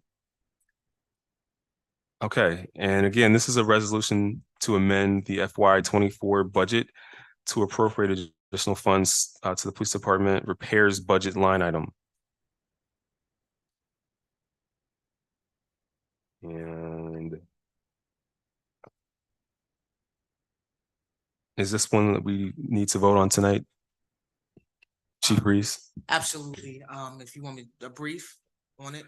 Well, first, do we need to vote on this Yes, tonight? I will. Yes, okay, and yes, I was gonna move to you to give us an overview of this resolution and the purpose for its introduction. Yes, so this resolution is for funds that we received from our insurance company, Legit. We had some police vehicles that needed repair. They sent us the check in fiscal year 23. But the vehicles was not ready, was not finished the repairs until fiscal year 24. So we want to take the income from the Legit checks and bring it into fiscal year 24 so we can pay the vendors. And we also, is Mr. Frankenfield online? Yes, sir. Sir, could you please explain a little more of the finance side, the fact that you've reviewed the deposits from Legit and other items? Yeah, be happy to. So the chief brought this to our attention. When the town receives the insurance claim check, it just goes into miscellaneous income. And the chief brought up that some of these refunds came in fiscal year 23. We did see a little bit this fall, so there was a little bit in fiscal year 24. But just because the town receives the funds, it doesn't automatically increase the appropriation or the budget for these repairs to be made. So what we're doing this evening is accounting for the revenue in the budget and the added expense of repairing the vehicle. Thank you, Mr. Frankenfield. So I move that we adopt resolution 95-23.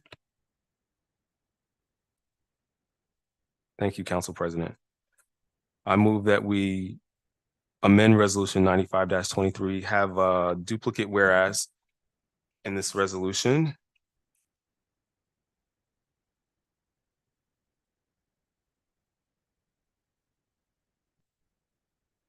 One, two, three, 4, 5, 6. I move that we amend resolution 95-23, striking the sixth whereas.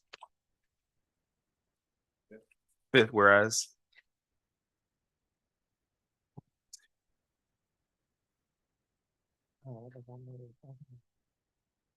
I move that we amend resolution 95-23, striking the fifth whereas, which reads section 33-20B11 of the town charter.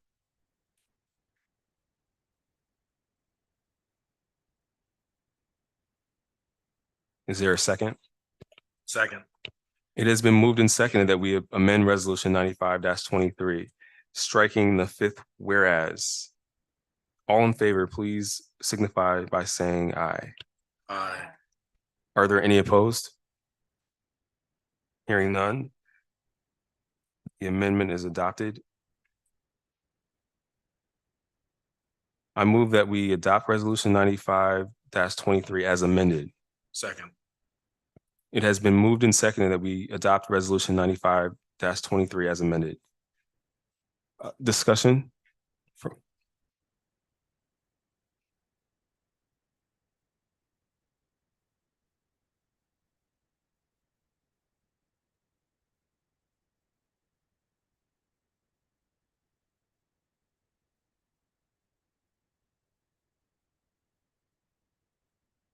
Hearing none.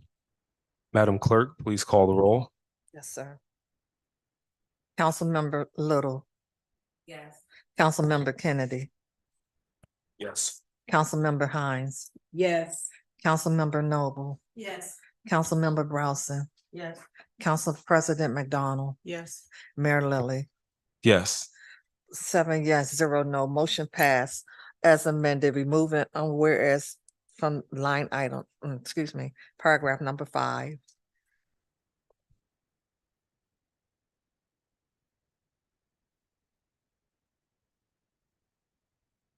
I didn't finish it. Yes, motion passed as amended. Thank you. All right. We amended our original agenda, so we are not going through that next item. At this time, we will move into public period. Is there anyone in the audience who wishes to speak and provide comment during this time? One moment, just one moment, I'm sorry.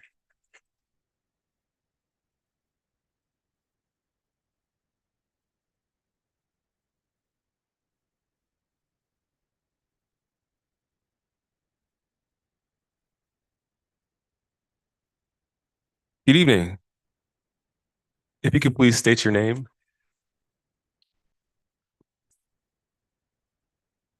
Thank you. So as part of public period, you'll have 2 minutes to provide public comment, and we're glad to see you here and happy to hear what you would like to share.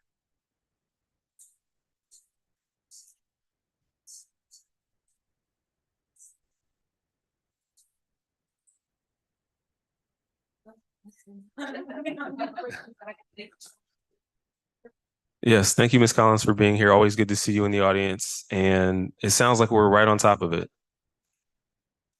In response to that, just to give a more detailed answer, Chief, could you tell us what's being done?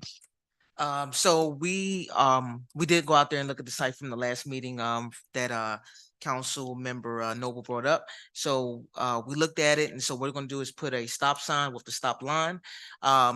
Mayor, you should have something coming to your email to sign for a temporary, then we'll bring it to the council for permanent. But that will be done this week. So we should see something once the mayor signs it. We should see something at least by Friday. Thank you, Chief. Okay, next we will move to council member reports, and we will begin in Ward 1 with Councilmember Little, since you looked at me. Good evening. Good evening. I just wanted to make mentions of the tree lighting that we had on last Saturday. Wanted to thank everybody for coming out. It was a very joyous time, and just appreciated seeing everybody, and thanks to all those who put into the event and the efforts, Miss Cooney and Miss Evelyn and everyone else that had input in getting the event set up. It was beautiful. Oh, and Miss Lawson. Anyone else? Councilwoman Hines. I said everyone. I appreciate everyone. Public Works. Public Works. Police Department for being out there being security. The young lady, Miss Cece, who was fixing the apple cider and the hot cocoa, the little kids that volunteered, the church choir that sung. Am I missing anyone? The DJ. We appreciate everyone, and the weather was beautiful. So that is all. Thank you. Thank you, Councilmember Noble. Next, we'll have Council President McDonald. I have nothing to share. Thank you.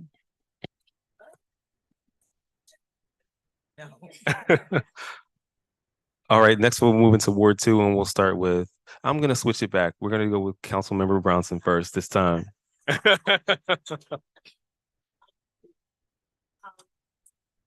want to thank everyone for contributing. Is your mic on? We want to make sure we hear all the good that you have to say. I want to thank everyone for contributing to the Senior Spa Day. and thank, Police Officer, Secretary Sonora Thomas, I think it's. Thompson Scott. Yeah, and Officer McCleve. So I particularly, and Chief Hollins was particularly his name. But more importantly, I do want to thank the contributions that we got to help facilitate the event from Attorney Bess. Thank you very much.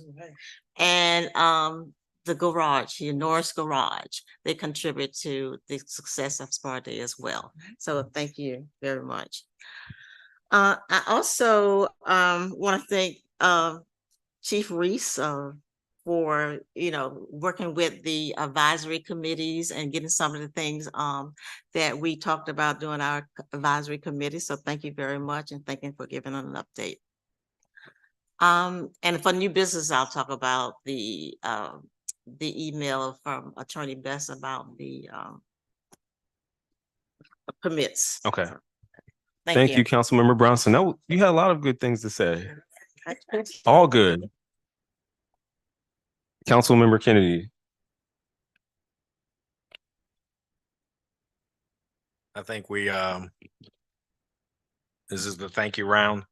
I want to say thank you for everyone who has worked behind the scenes, in front of the scenes, for every function that we have, because there's a lot that's involved in everything, down to the two things that just mentioned, the tree light and the senior spa.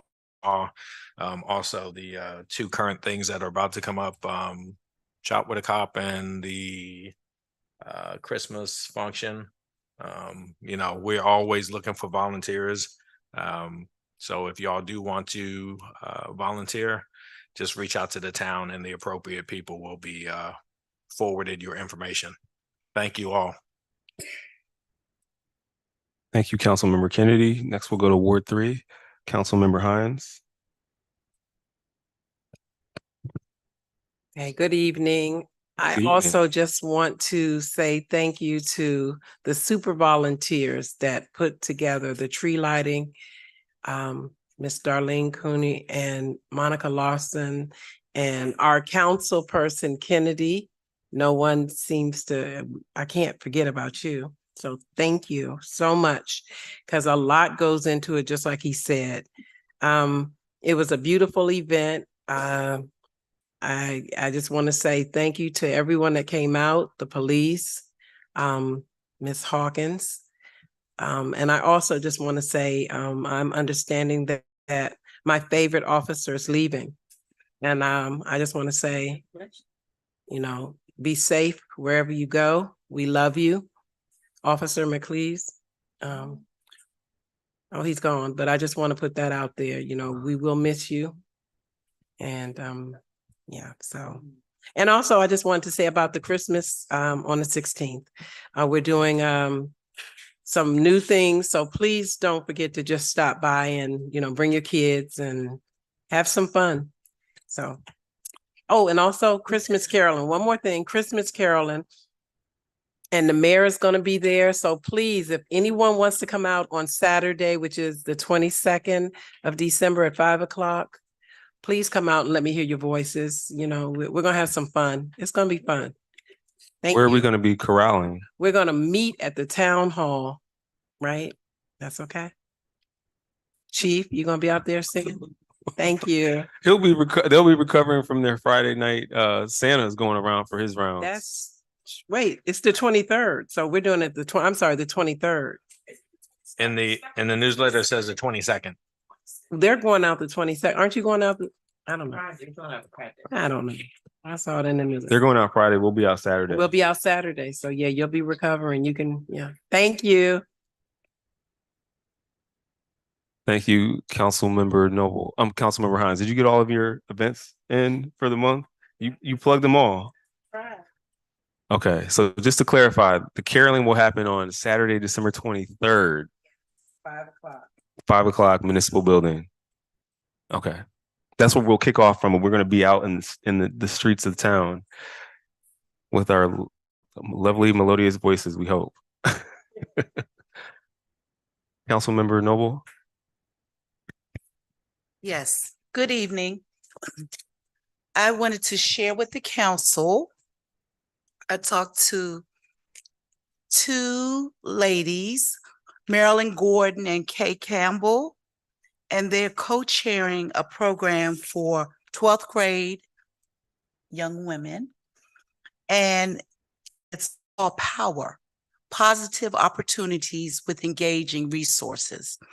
And the town has such a great reputation that they want to partner with the town and have their kickoff, their first meeting here, and then the following meeting. So it's an opportunity for all those who register. They're going to have criteria, and it's just a great opportunity for 12th grade young women.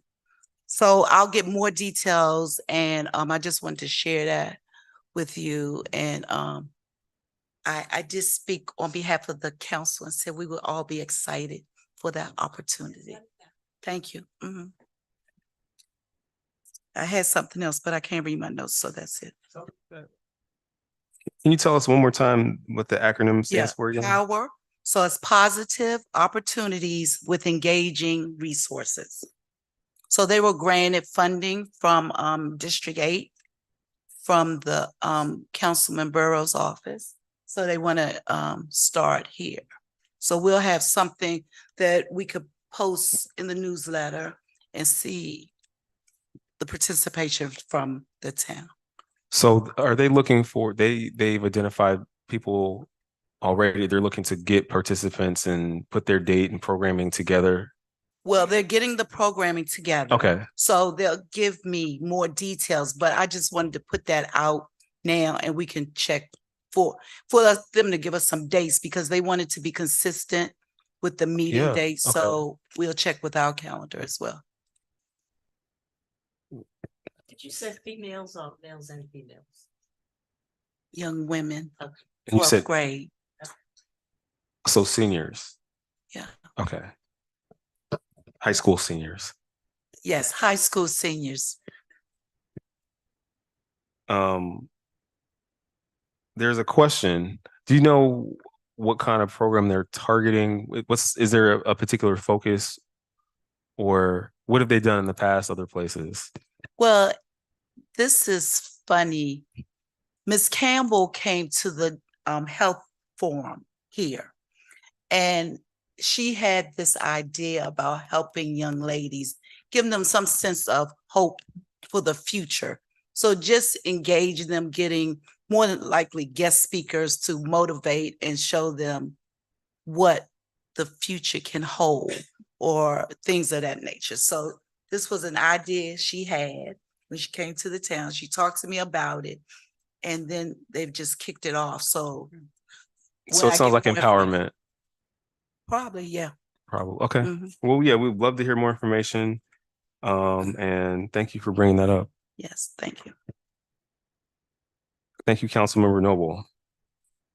I also attended the wonderful events that have been aforementioned, so I don't want to belabor the point, but Senior Spa Day was amazing. Thank you to Councilmember Noble and Brownson, and to Miss Sonora and the organization that came in and brought folks in to help. That was really wonderful. The volunteers were young and mature as well, but they were just so happy to help.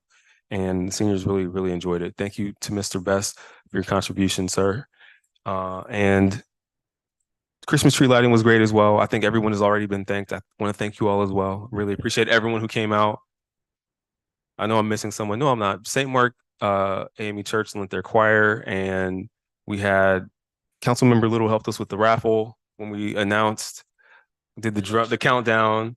We had, I think it was Jada and Darlene that helped us do the countdown, and Councilmember Hines and residents that came out. We really appreciate you all showing up and staying and being the best part of every event we have. There are a couple other things that happened. I met briefly, myself and Mr. Holland, with a representative from Employee PG or Employee Prince George's. There's an American Job Center location that's at National Harbor. And then there's also a program where municipalities can partner with the American Job Center network to share information about job training resources, both for mature senior adults, for those who are have graduated high school but are young adults and needing to be connected with employment, and then also young folks. So in the next meeting, we'll have an agreement that council can take a look at and see if this is a program we'd like to participate in. For the different tiers that they have, tier 2, there's no investment financially required. It just gives us the opportunity to take the information and spread it out to the community. So it looks like a good opportunity to both give folks an opportunity to use the American Job Center Network at National Harbor, but also get information out about what residents can take advantage of and get it into our newsletter, provide information on the website and other places like that. The other thing I wanted to mention just slipped my mind.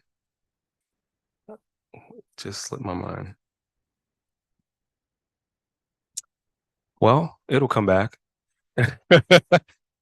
It will come back. Give me just 1 second. It came back. Oh, in anticipation of 2024, Foresights will celebrate 75 years of incorporation. So this is a really, really big milestone for the town. The town's actual birthday is October the 19th, 2024. And so at our next meeting, we'll have information about the committee that's going to be put together so that we can plan the event. We are targeting this event so that we can get our business community involved and help us to put the event on.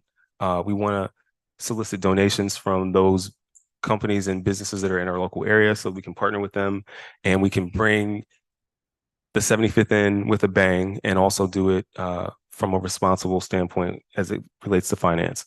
So we're excited to be celebrating our 75th year and we're looking forward to sharing the date so residents can get that out on your calendar early and then putting together a committee that will help plan the event and engaging our community businesses to help us fund the event. And that's all that I have. Council President McDonald, did you have okay, Councilmember Bronson? Is your Yeah, it's on. Okay. Not about that, but the celebration. I remember we had discussed that we were gonna have, our logo, our mantra, our Forest Heights, one life, one community, and we were gonna do the contest during Forest Heights Day. And so what happened with that? Thinking about the birthday coming up, we need to have something, and I thought we started it but never finished it. I think we've got the information. We just need to cycle through and tally and bring it back to council. So we did do part 1, which is gather the information. And I think it sounds like you're saying the 75th will be a great place to kick off whatever that new slogan is going to be and be big and bold and get everybody's to hear and get it in their head that day. Yeah. Okay. So yeah, we got confirmation. We've got the data. We just need to go through it. Okay. Great question. Thank you for mentioning that.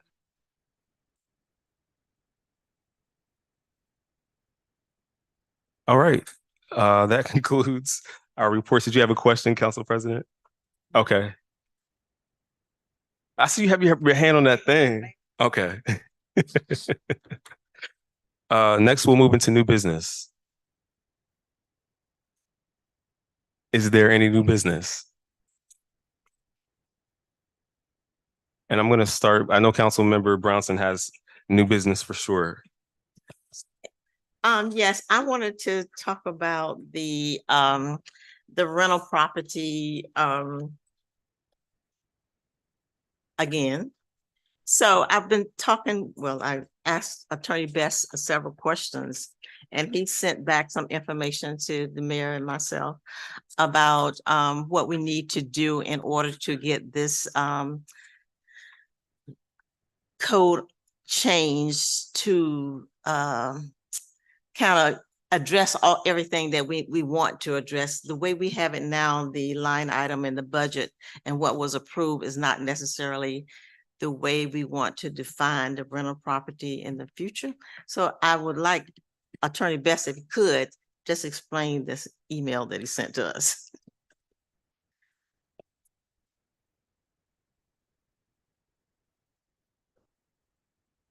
find it, but I believe what it said is that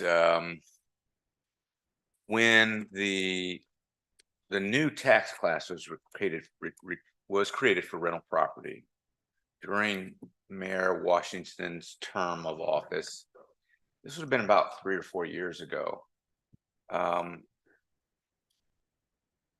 Since that time, that rate has been at or about the same rate as the non-commercial property or the residential property.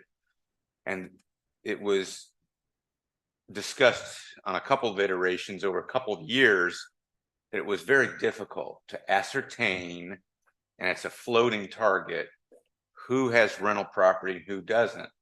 Some come and go. It's very difficult. So I remember suggesting a couple of years ago that you use the SDAT information instead of recompiling every year a determination on which properties are rental property. Use the data that's in the SDAT database for every property in the town, in the state of Maryland for that matter, and basically classify it as non-principal residential, not non-principal residence, and have a different rate for those homes that are second homes. They're not occupied and they're not eligible for the homestead property tax because the owner is not occupying the premises. And if you do it that way, it takes away a great deal of administrative nightmares trying to track every year. And it's a moving target having to classify each of these lots or parcels throughout the town every year with the county tax assessor. So just use a piece of data they already have in the database. And so maybe nix the class for rental properties and change it to non-principal dwelling properties. That'd be the class. So just rename the class. You need to do that by ordinance, and you need to do that before what's called the date of finality, which is January 1st, because you have to give notice to the county tax assessor and SDAT the name of the tax class, because they publish it every year. And they also have that programmed in because they give you a report every year on whether you meet the constant yield tax rate. Now that's going away. That law changed. You won't have to comply with the constant yield tax rate, but they're still going to give you some sort of report telling you what the name of the class is, what your assessable base for that class is, and what your expected revenue or something to that effect. So it seems to me that that would be the more prudent way to go, is just to change your class. Does that answer your question, Councilwoman? Yes, thank you for explaining that. So what you're saying for us, that if we want to do that, we need to have an ordinance written, and it needs to be written so it can be certified by and implemented by January 1st. Correct.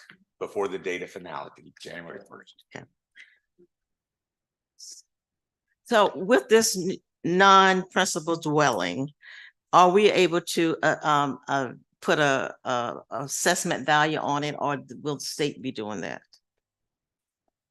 The state will tell you what the assessable base for that class is. Mm-hmm. You just need to tell them how to determine it. Right now, it's in your law that you base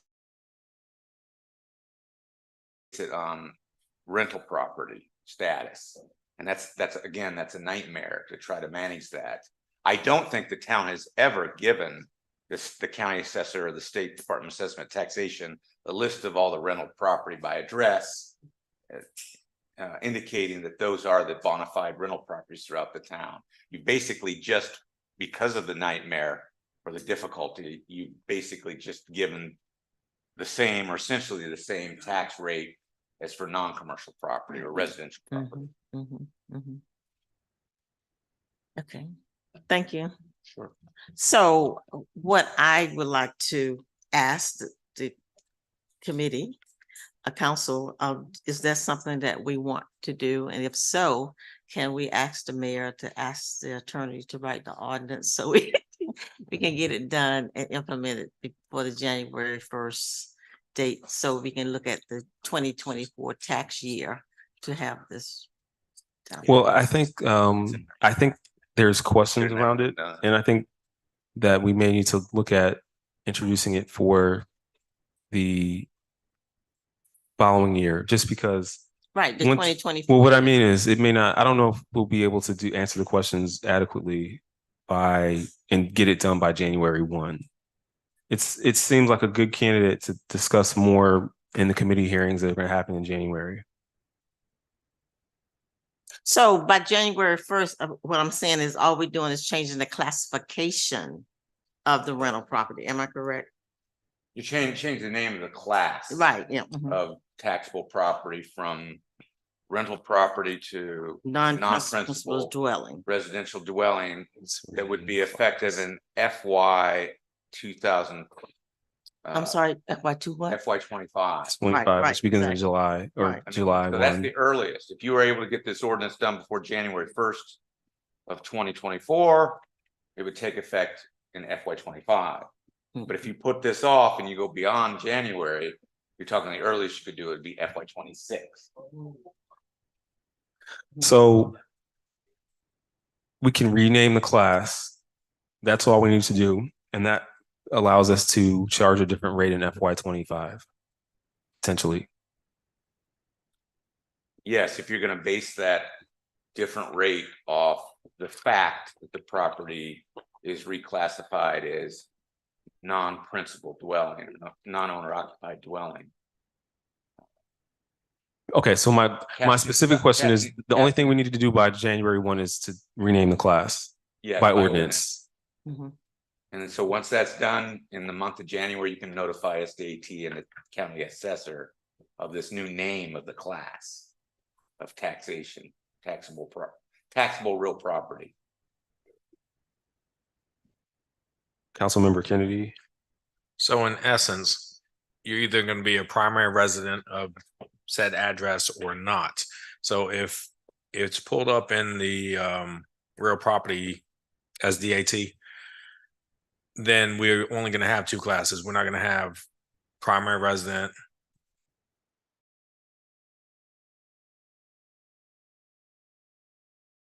Classes, and based on that, it would make it easy for the code enforcement officer and to determine what is not a primary resident, as opposed to, I guess, the system we have in play now and finding out what is a rental property and what's not.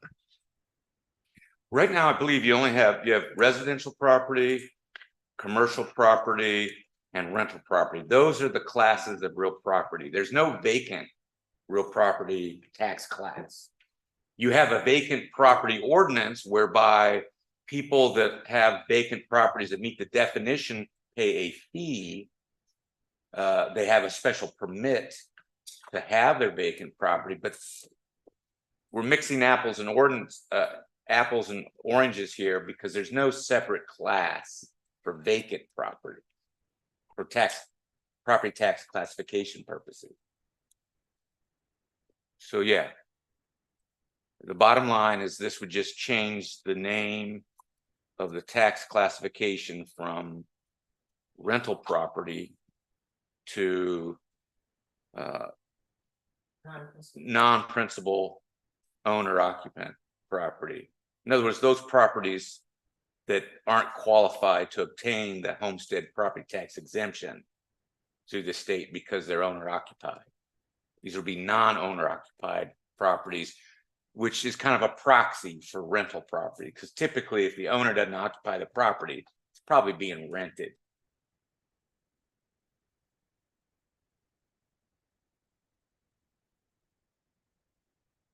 Right, it raises a question about the ones that aren't.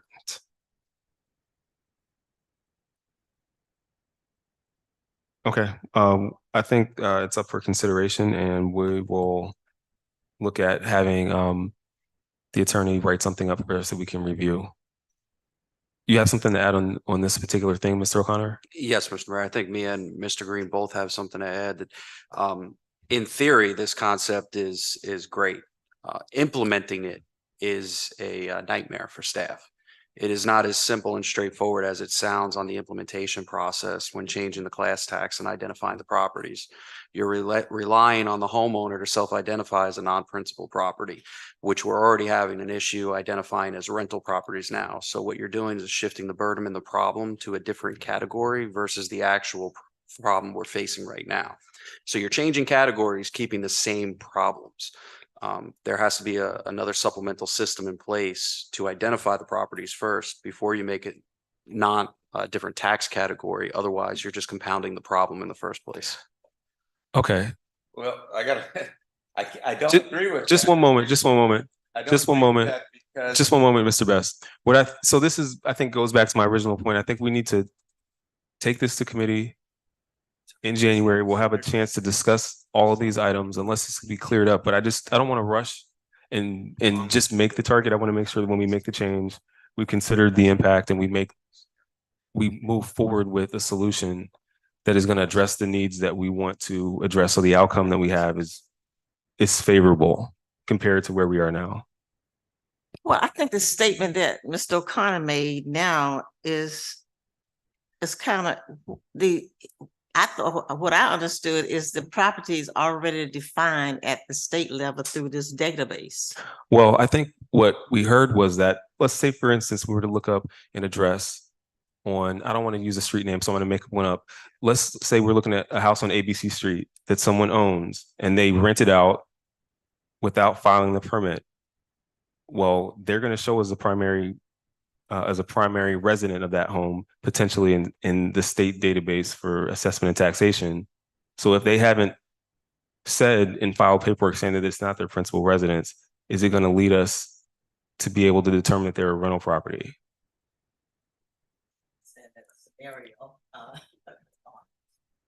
It just means basically that everyone doesn't always list their property. They don't change the status to non-resident or non-primary resident at the state level when they rent their property out.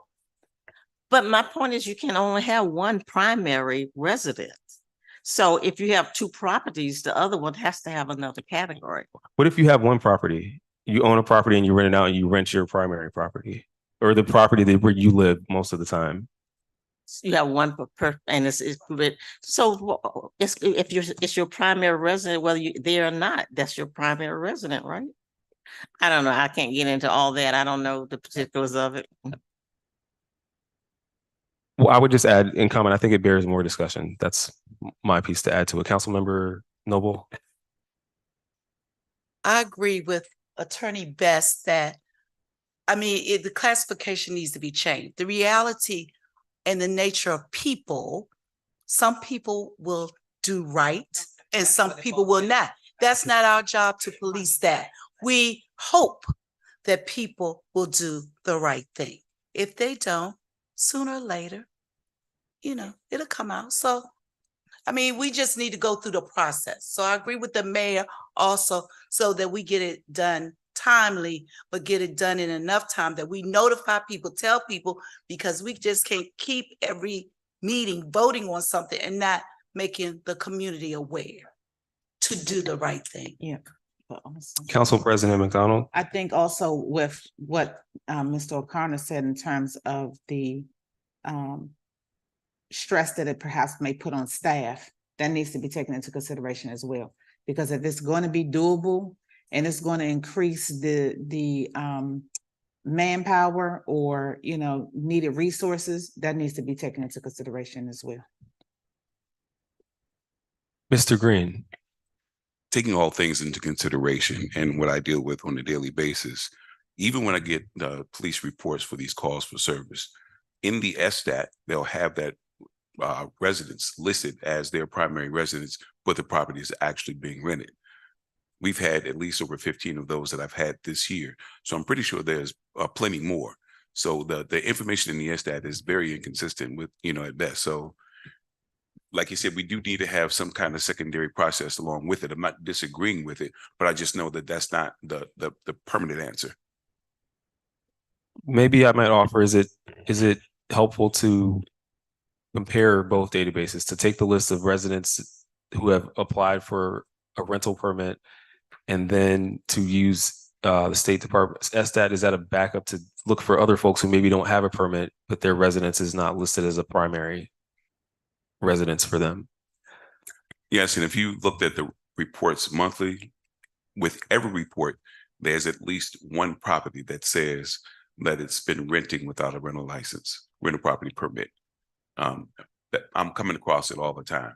And what I do is I try to be fair, and because some people don't think, or they say that they didn't know that they needed a rental property permit.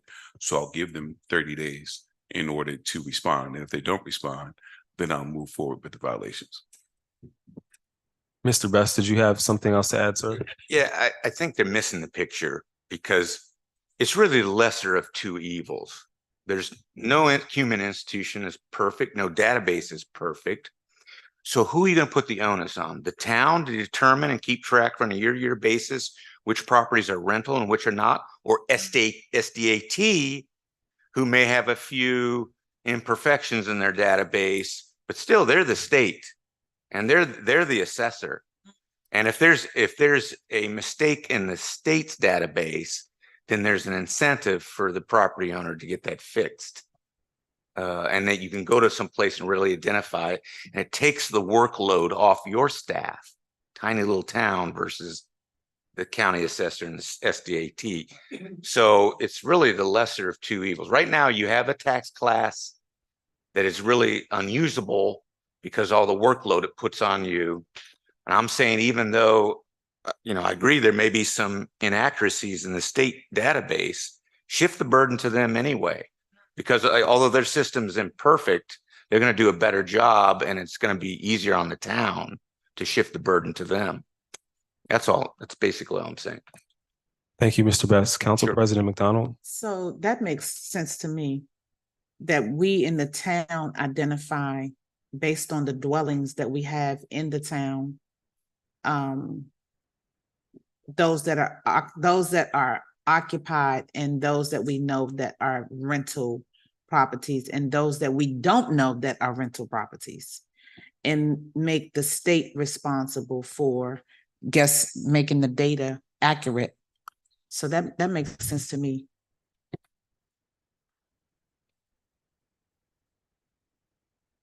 Well, my question is, how do we make them do that? I don't know. Well, I don't know if we're trying to, I just want to clarify that last point just to make sure we're all on the same page. It's not that we're going to do anything, but you're saying the state has an incentive to update their record so they can collect the right tax rate from the right type of resident. Is that correct, Mr. Best? We just need clarity on the incentive the state has and how that happens. It's really a choice. Who does the work to determine all these properties that are in this particular class? Who's going to verify this list of properties every year? Is it your staff on the town level or SDAT? I say you let SDAT do it. Yeah. And even though there may be imperfections where people haven't properly sought the tax credit or listed their property as non-owner occupied second dwelling, it's going to be imperfect both ways. There's going to be things that you can't keep up within the town. If you do the classification, you keep the list and database yourself, or whether the state has. I'd say there's going to be less of an opportunity for mistakes with SDAT. Basically use their data and change the class to that so that you can substantially change your tax rate. Right now, the tax rates are the same. Are you following me on that? I do. They're exactly the same almost for rental property and non-commercial. So it's worthless. It's a worthless differentiation in tax class. So go with the one that's going to minimize the administrative nightmare by going with the SDAT data in class. But what we can do is maybe write that out in a form of an ordinance that you can read it a little more clearly and contemplate it a little bit more. And maybe we can come up with a piece of paper or a document that'll explain it, synopsize what's going on for your next meeting so that you don't have to scratch your head all night on with this issue. Thank you, Mr. Best. Councilmember Kennedy. In my opinion, anytime we have an ordinance change, we should not be waiting till the 13th hour. This is December 4th. We're talking about having this done before January 1st.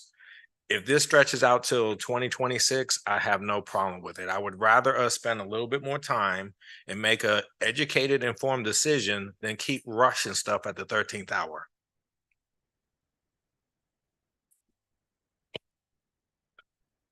Duly noted.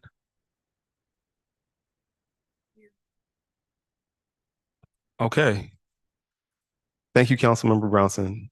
This is obviously a important matter that we are going to put some effort into figuring out. Is there any other new business tonight? Council President, Yes, I would like to talk about the turkeys and if we can get a resolution out for, I believe from the Arbor funds or what, 300 turkeys, I believe, or it doesn't even have to be turkeys. I mean, it could be the smaller, but the baskets, if we could get it out, if we could get a resolution out, and maybe we can get it sooner than later. It could just be put together, so we can. Councilmember Hines, the Chief and I have talked about this already. Chief, do you want to provide an update, sir? Yes, if you want to just tell us, I've already talked to Mr. O'Connor. He has funds already allocated for this. So if you want to tell us the amount of turkeys, so we can go there. Obviously it's going to depend on the price. The price is steep. Yes, it fluctuates. We're not talking about like standard price per turkey. This goes by weight and the availability of the turkeys at the time. But if you could tell us a list around about how many turkeys or how many families you want to serve, that will best give us some guidance. I mean, can we do 300? We identify those residents. I mean, do we know? So I'm assuming that that we're trying to do something like how we did last year, is what we did at the beginning of 5410. We had the turkeys out there and the food in the food baskets, and we broadcasted through the area, and everybody just pulled up, first come, first serve. Right. Until supplies run out. Right. And then when it ran out, it just ran out. Councilmember Noble. My concern always for giveaways is always the people who can get to the town, drive a car, then they get the feast. But I'm trying to figure out, have we reached out to the town residents, not those people in the car, but those people who live next door, that live across the street, that live on this other street? Do they need something? Okay, can I just say, myself and my husband, we go around, we load the car and we go to those residents that don't have a car. We take it to them. We've been doing it and we will continue to do it. So yes, we do. Okay, and so my question was, how many? How many of those, if you say 300, how many did you give away outside? How many people are within the perimeter of Forest Heights? That's just a question. Well, Mr. Mayor, I think the best way. Because we loaded our car numerous times to do it, so We can go about ward. That's whoever needed it. If it will best help us. I hear the X. If you guys can provide us by ward, how many you would like to serve in your ward, we can do that. That'll be very easy for us to submit it to myself, and we will get the numbers, and the mayor and I will talk about it, see if it's feasible. And then we can have a resolution at least by the next meeting, and we can have it done. Now, we have a good vendor, I believe, that we tell him that we're going to get something, he'll have it ready. Well, two things. One, can we get more than one quote on it? Secondly, when we looked at the cost for 300 turkeys for Thanksgiving, the turkey baskets and the turkeys, it came to $16,000. Thanksgiving. How many baskets did we put together? And Well, I'm saying this is the quote that we got for the most when there was a proposal to do turkeys in last month. The quote came back at $16,000 for 300 turkeys. And that includes the other food items that go with it, the box, so that you have something you can pass out and you're not putting together the items. So I think it may bear potentially erring on the conservative number of how many we're going to get, just considering the cost and making sure that it's something that benefits town residents. Council Member Noble. I know St. Mark, they're in the share program. And I think a box is like $15. So I don't know. And it depends on the month and what's in it. So that may be something, I'll be willing to reach out to them to see how much a box is, what's in it, because it's like holiday. So they may have a holiday box. And maybe it's a more efficient way to do it as opposed to spending all, $16,000. So I'll reach out to the share program and let you know by tomorrow. Okay. That's significantly less and much more feasible. I know it's not $15, it's $25 share box. Okay. Okay. Councilmember Kennedy. Chief, did we actually buy 300 boxes for Thanksgiving? Yes. Oh, we didn't We didn't distribute anything. turkeys this year. We Okay. Mr. Mayor. Related to the turkeys, it's a lot easier. No, we can't get 3 different proposals. There's only one major turkey farm that we can get the fresh turkeys from, and it's that does it on this short notice. Because obviously the next meeting would be the 20th. So either way, it's easier if there's a number that is chosen by council versus a number of turkeys for a fixed value because of the fluctuation in the price per pound per turkey. So if you say you want 300 turkeys, be prepared for a very, very costly bill that'll come with it and we won't know till they actually weigh all the turkeys and they're done. If we say we need $5,000 worth of turkeys, then we'll get $5,000 worth of turkeys, whatever number that is. Okay, does it have to be turkeys? Can it be the smaller under the turkey, There's lots. Yeah, There's lots of alternative options. Just need direction from council on monetary number and the resolution. That's it. Go from there.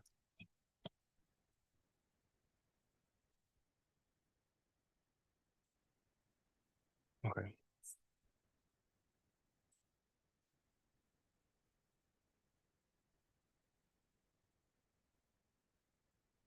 So we have 2 options. We can decide now, or we can decide in between now and next meeting. We also have the opportunity to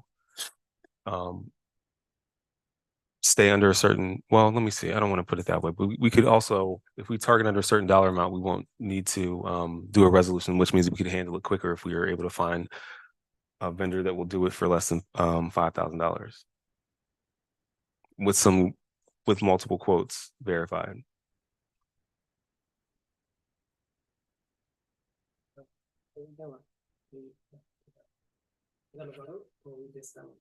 So I got a question. This is directed to Councilwoman Hines. So you're saying it doesn't have to be a turkey, so it can be like a chicken or a Cornish hen? I'm just saying. Okay, so it can be a chicken. Right. The reason I'm asking is because I think we've all been to Costco's, BJ, Sam's Club. I know they sell a rotisserie chicken already cooked for $5. then we would have, even at $5 times 300, that's 1,500. Then we would have monies to purchase some of the other items.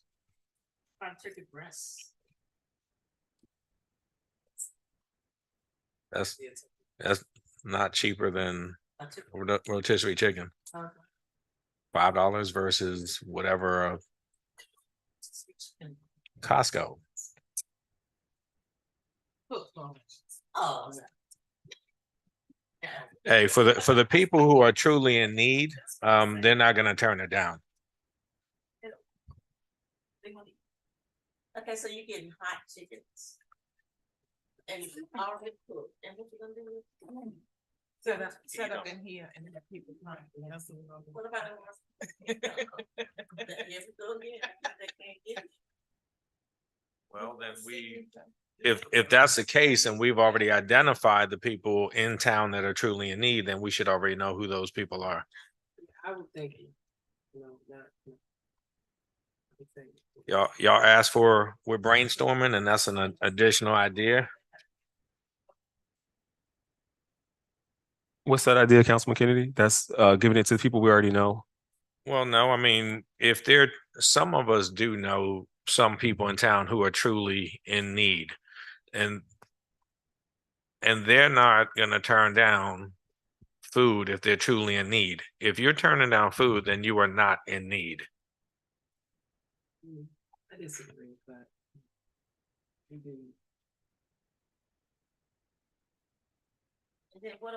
Did you want to add something, Chief? Mayor, so I know we don't want to belabor the topic. Can I just suggest something? Yes.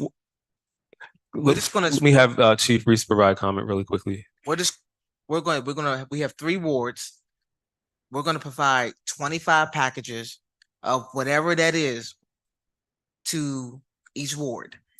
We will come to each council person. So just right now, just get all the names. We're gonna provide 25 packages for each ward. So that's 75.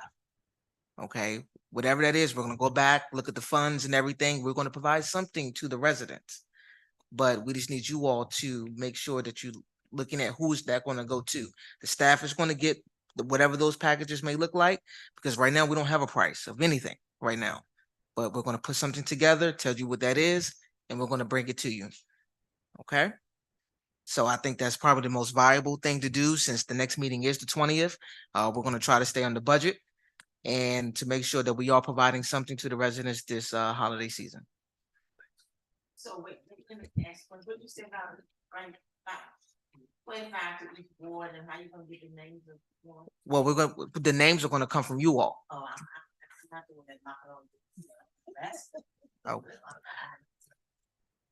Well, I think that you guys will probably be more in touch with your ward. So.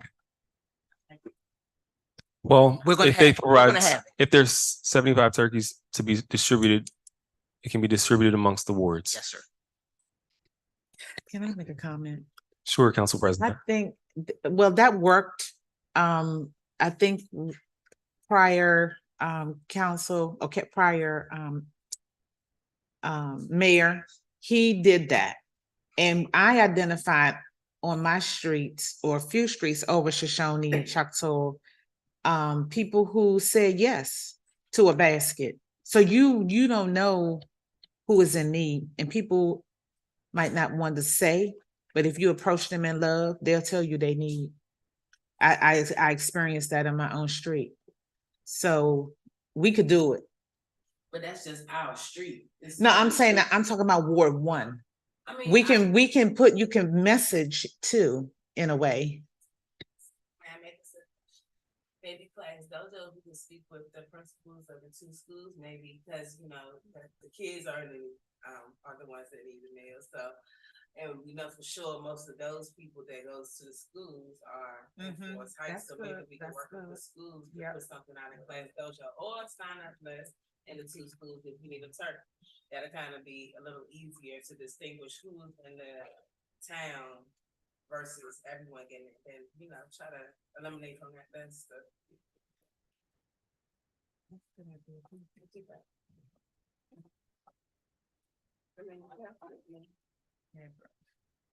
I mean, that's better than having it out and people from Southeast coming up against turkeys. At least they're trying to keep it in their town. They don't feel this at school. School, this is school. I mean, Okay, so I think the question we need to answer for staff is it 75 distributed by ward? Where did the ninth turkeys come from? I was under the impression that you already had found 90 turkeys. Oh, well, this was last month prior to Thanksgiving holiday. So we're at a different time. Things change. It's a dynamic situation. But I think let's do this. Let's give Councilmember Noble a chance to get back up, and then we'll do a vote on 75, and then we'll see if we have a yay or a nay on that.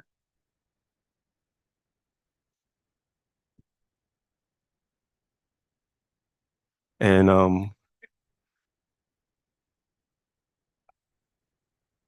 in Ward 2, I guess Councilmember Kennedy will get some help finding some other folks so you can get your fair share. Okay. Council, I move that we I'm sorry, excuse me. Move that we get 75 turkeys to distribute amongst the 3 wards in town. All in favor, signify by saying aye. Aye. Are there any opposed? Oppose. Nay. Nays. Okay. So can we put something on the message board also? Well, let me just finish. So since we got, what is it, 6 yays and 1 nay, motion carries. And go ahead, Councilmember Kennedy. I was wondering if we can utilize our technology and put it on, I guess, Facebook and also on the message boards. So that way the residents of the town know that this is an option. But you're not keeping it in the town when you do that, right? you can ask if they put their street name when they sign up for it, like they can sign up for the turkeys. And something like that. Or maybe show a driver. I think that I'm gonna take the logistical piece and give it back to our interim town administrator. We'll figure all the other parts out, but council's done what we need to do, which is to give them a number. And is this number, do we need this number to be under a certain amount in order for us to do that? We just need the number so we know what we're working with, because if we go to the vendor and ask, we need to know a number. Hey, listen, what can we get Right. for?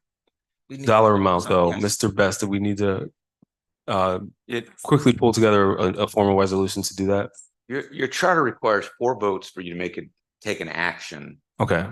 And your rules for the conduct of meetings require a written resolution to make a substantive decision.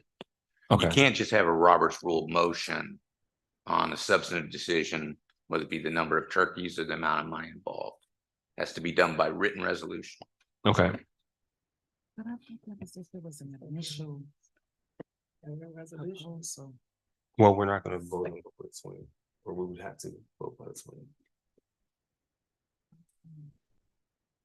Can I just make a comment? Yes. I'm hoping that next year, we're not here.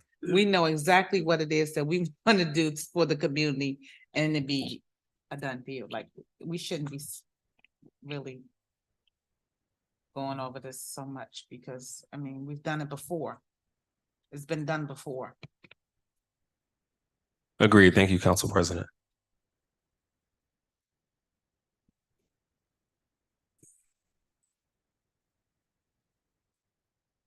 So with that being said, we can pull a resolution. Can we pull a resolution together right now to do it? Okay, let's do that.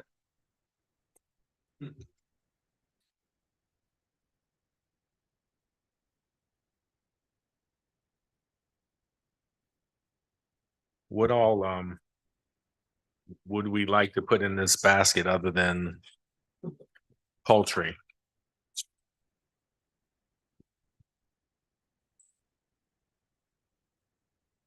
Yes. Yeah.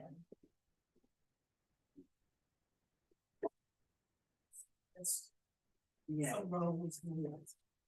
They were making it seem like they were going to go into the farm or something and getting vegetables and potatoes. No, no, no. ma'am. That was what They were talking about. Mr. O'Connor was saying.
Okay, Yes.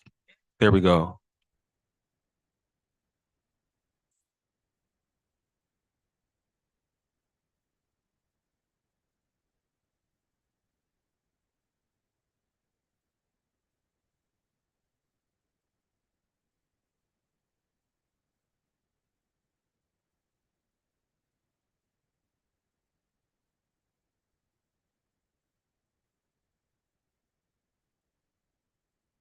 Okay.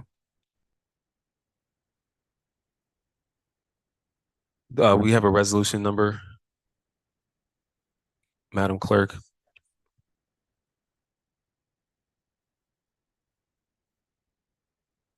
And I'll need to read, do I need to read I need to read the entirety of this resolution, correct, sir?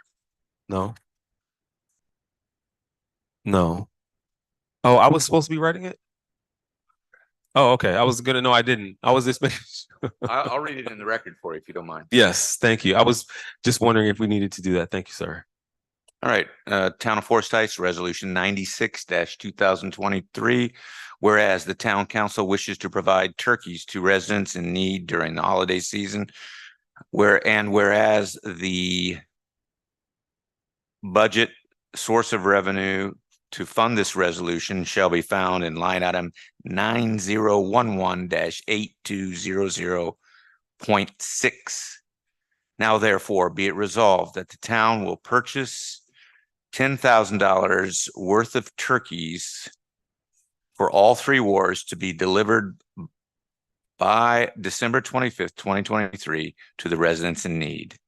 Passed this 4th day of December, 2023 by the town council.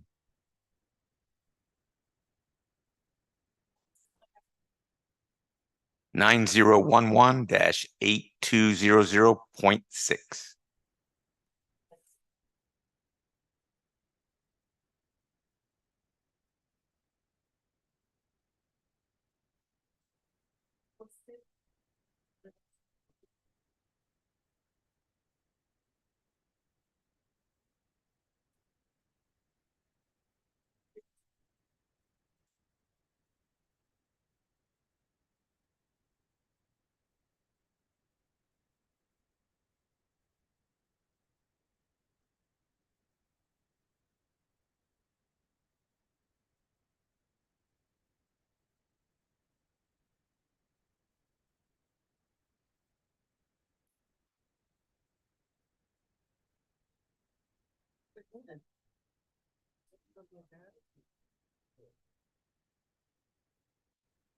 Just a moment, everyone, one person at a time, please. So, Councilmember Brownson, do you have a question? Line item, the account he gave is revenue replacement. Is that appropriate?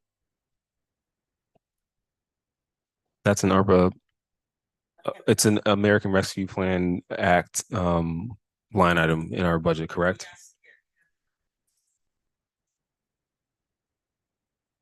It's the only category besides administrative. It's recognized by the federal government as revenue replacement, which is not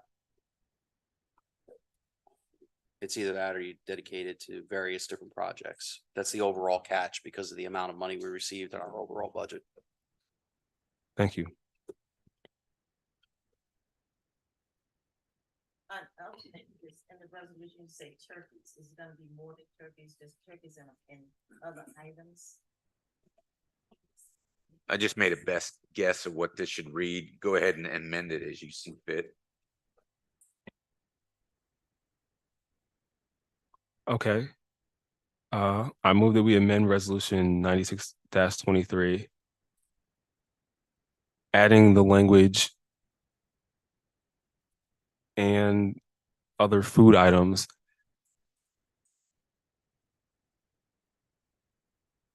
Okay, adding the word basket after turkey.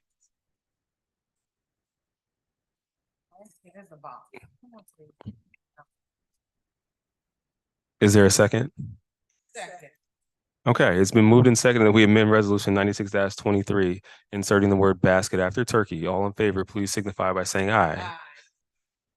Are there any opposed? Okay, resolution amended or amendment adopted. Amendment adopted.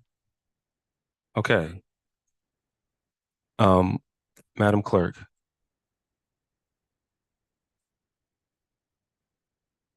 That's totally blown up.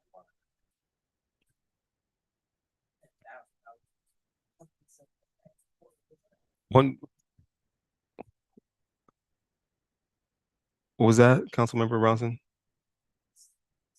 I'm just saying, it's not 75 baskets, we're gonna have this distribution, plan different.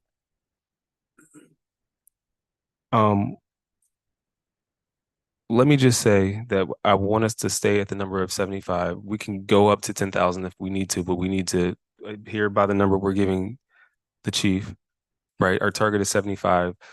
We don't know how much it's going to cost, so we have up to 10,000, but we'd like to spend less. We would like to spend less. Okay, good. All right, so I move that we adopt resolution 96-23 as amended. It's been moved and seconded we adopt resolution 96-23 as amended. Madam Clerk, please call the roll.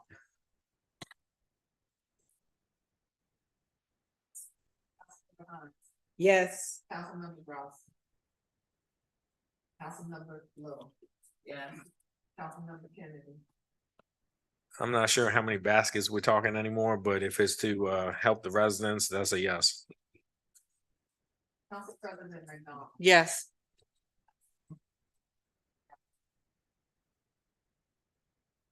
No. No, that's not. Yes.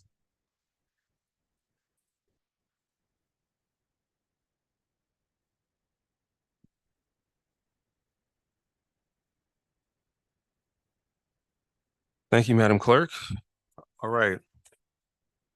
As amended, correct. All right, at this time, I'm gonna go to this here.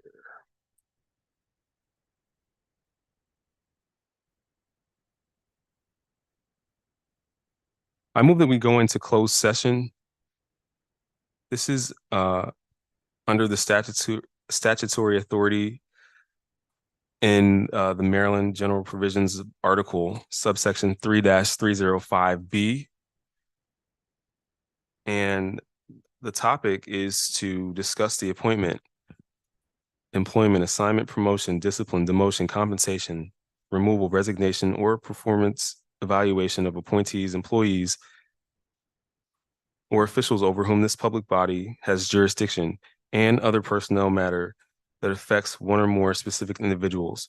And the reason for the closed session discussion of topic is to discuss an employment appointment.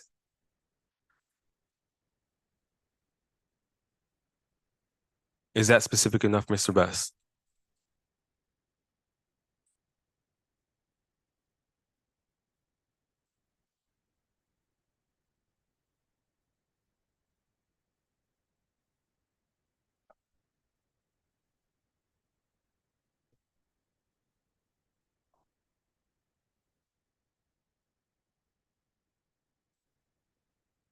Yes.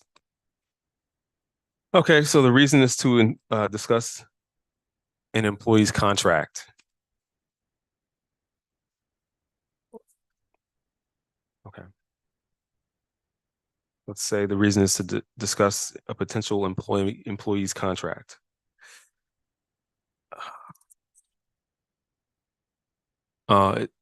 Is there a second? Okay. It has been moved and seconded that we go into closed session under the statutory authority in Maryland General Provisions of Article subsection 3-305B to discuss number 1, which is the appointment, employment, assignment, promotion, discipline, demotion, compensation, removal, resignation, or performance evaluation of appointees, employees, or officials over whom this public body has jurisdiction, and any other personnel matter that affects one or more specific individuals. The reason for the closed session discussion of topic is to discuss the potential employee's contract. Madam Clerk, please call the roll.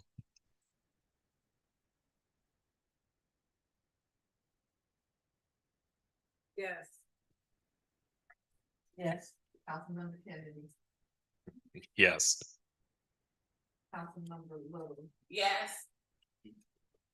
Councilmember Noble, She said yes. Council President. Yes. Mayor. Yes.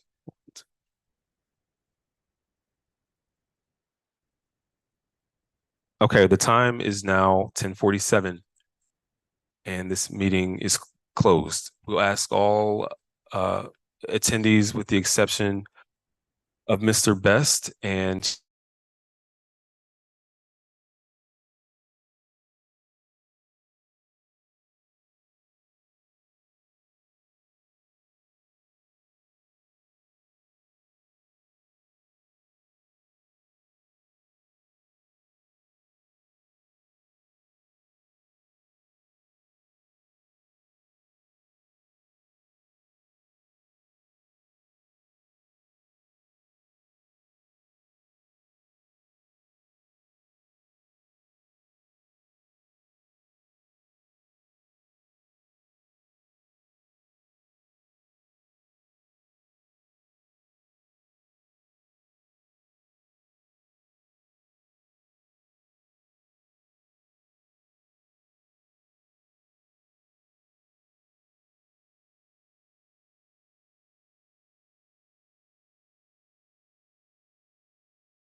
Are we here? We can hear.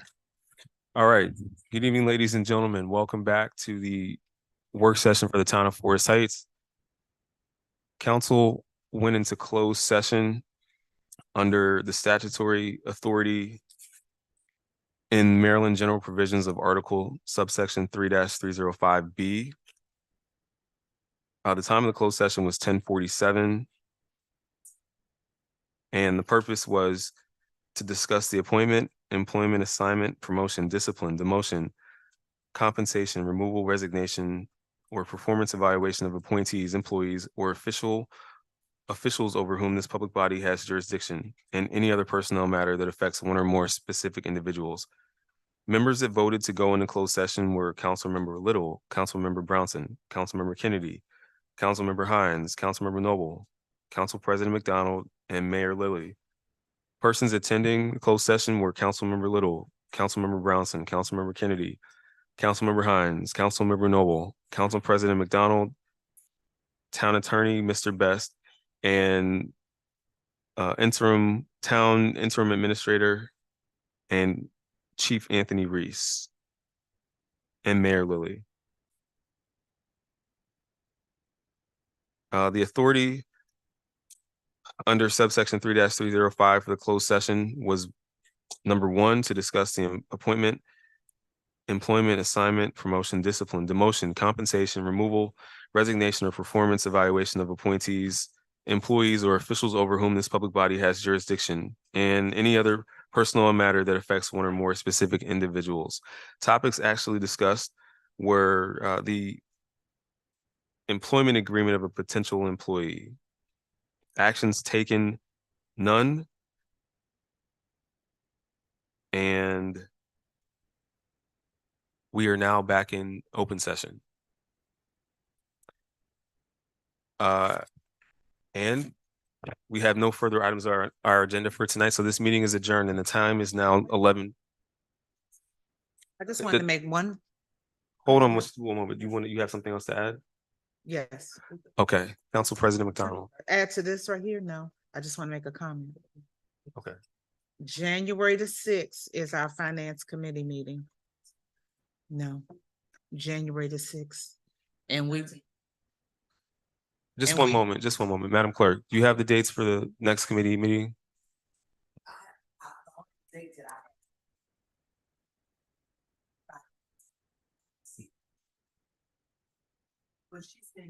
So the finance committee meeting is January 6th.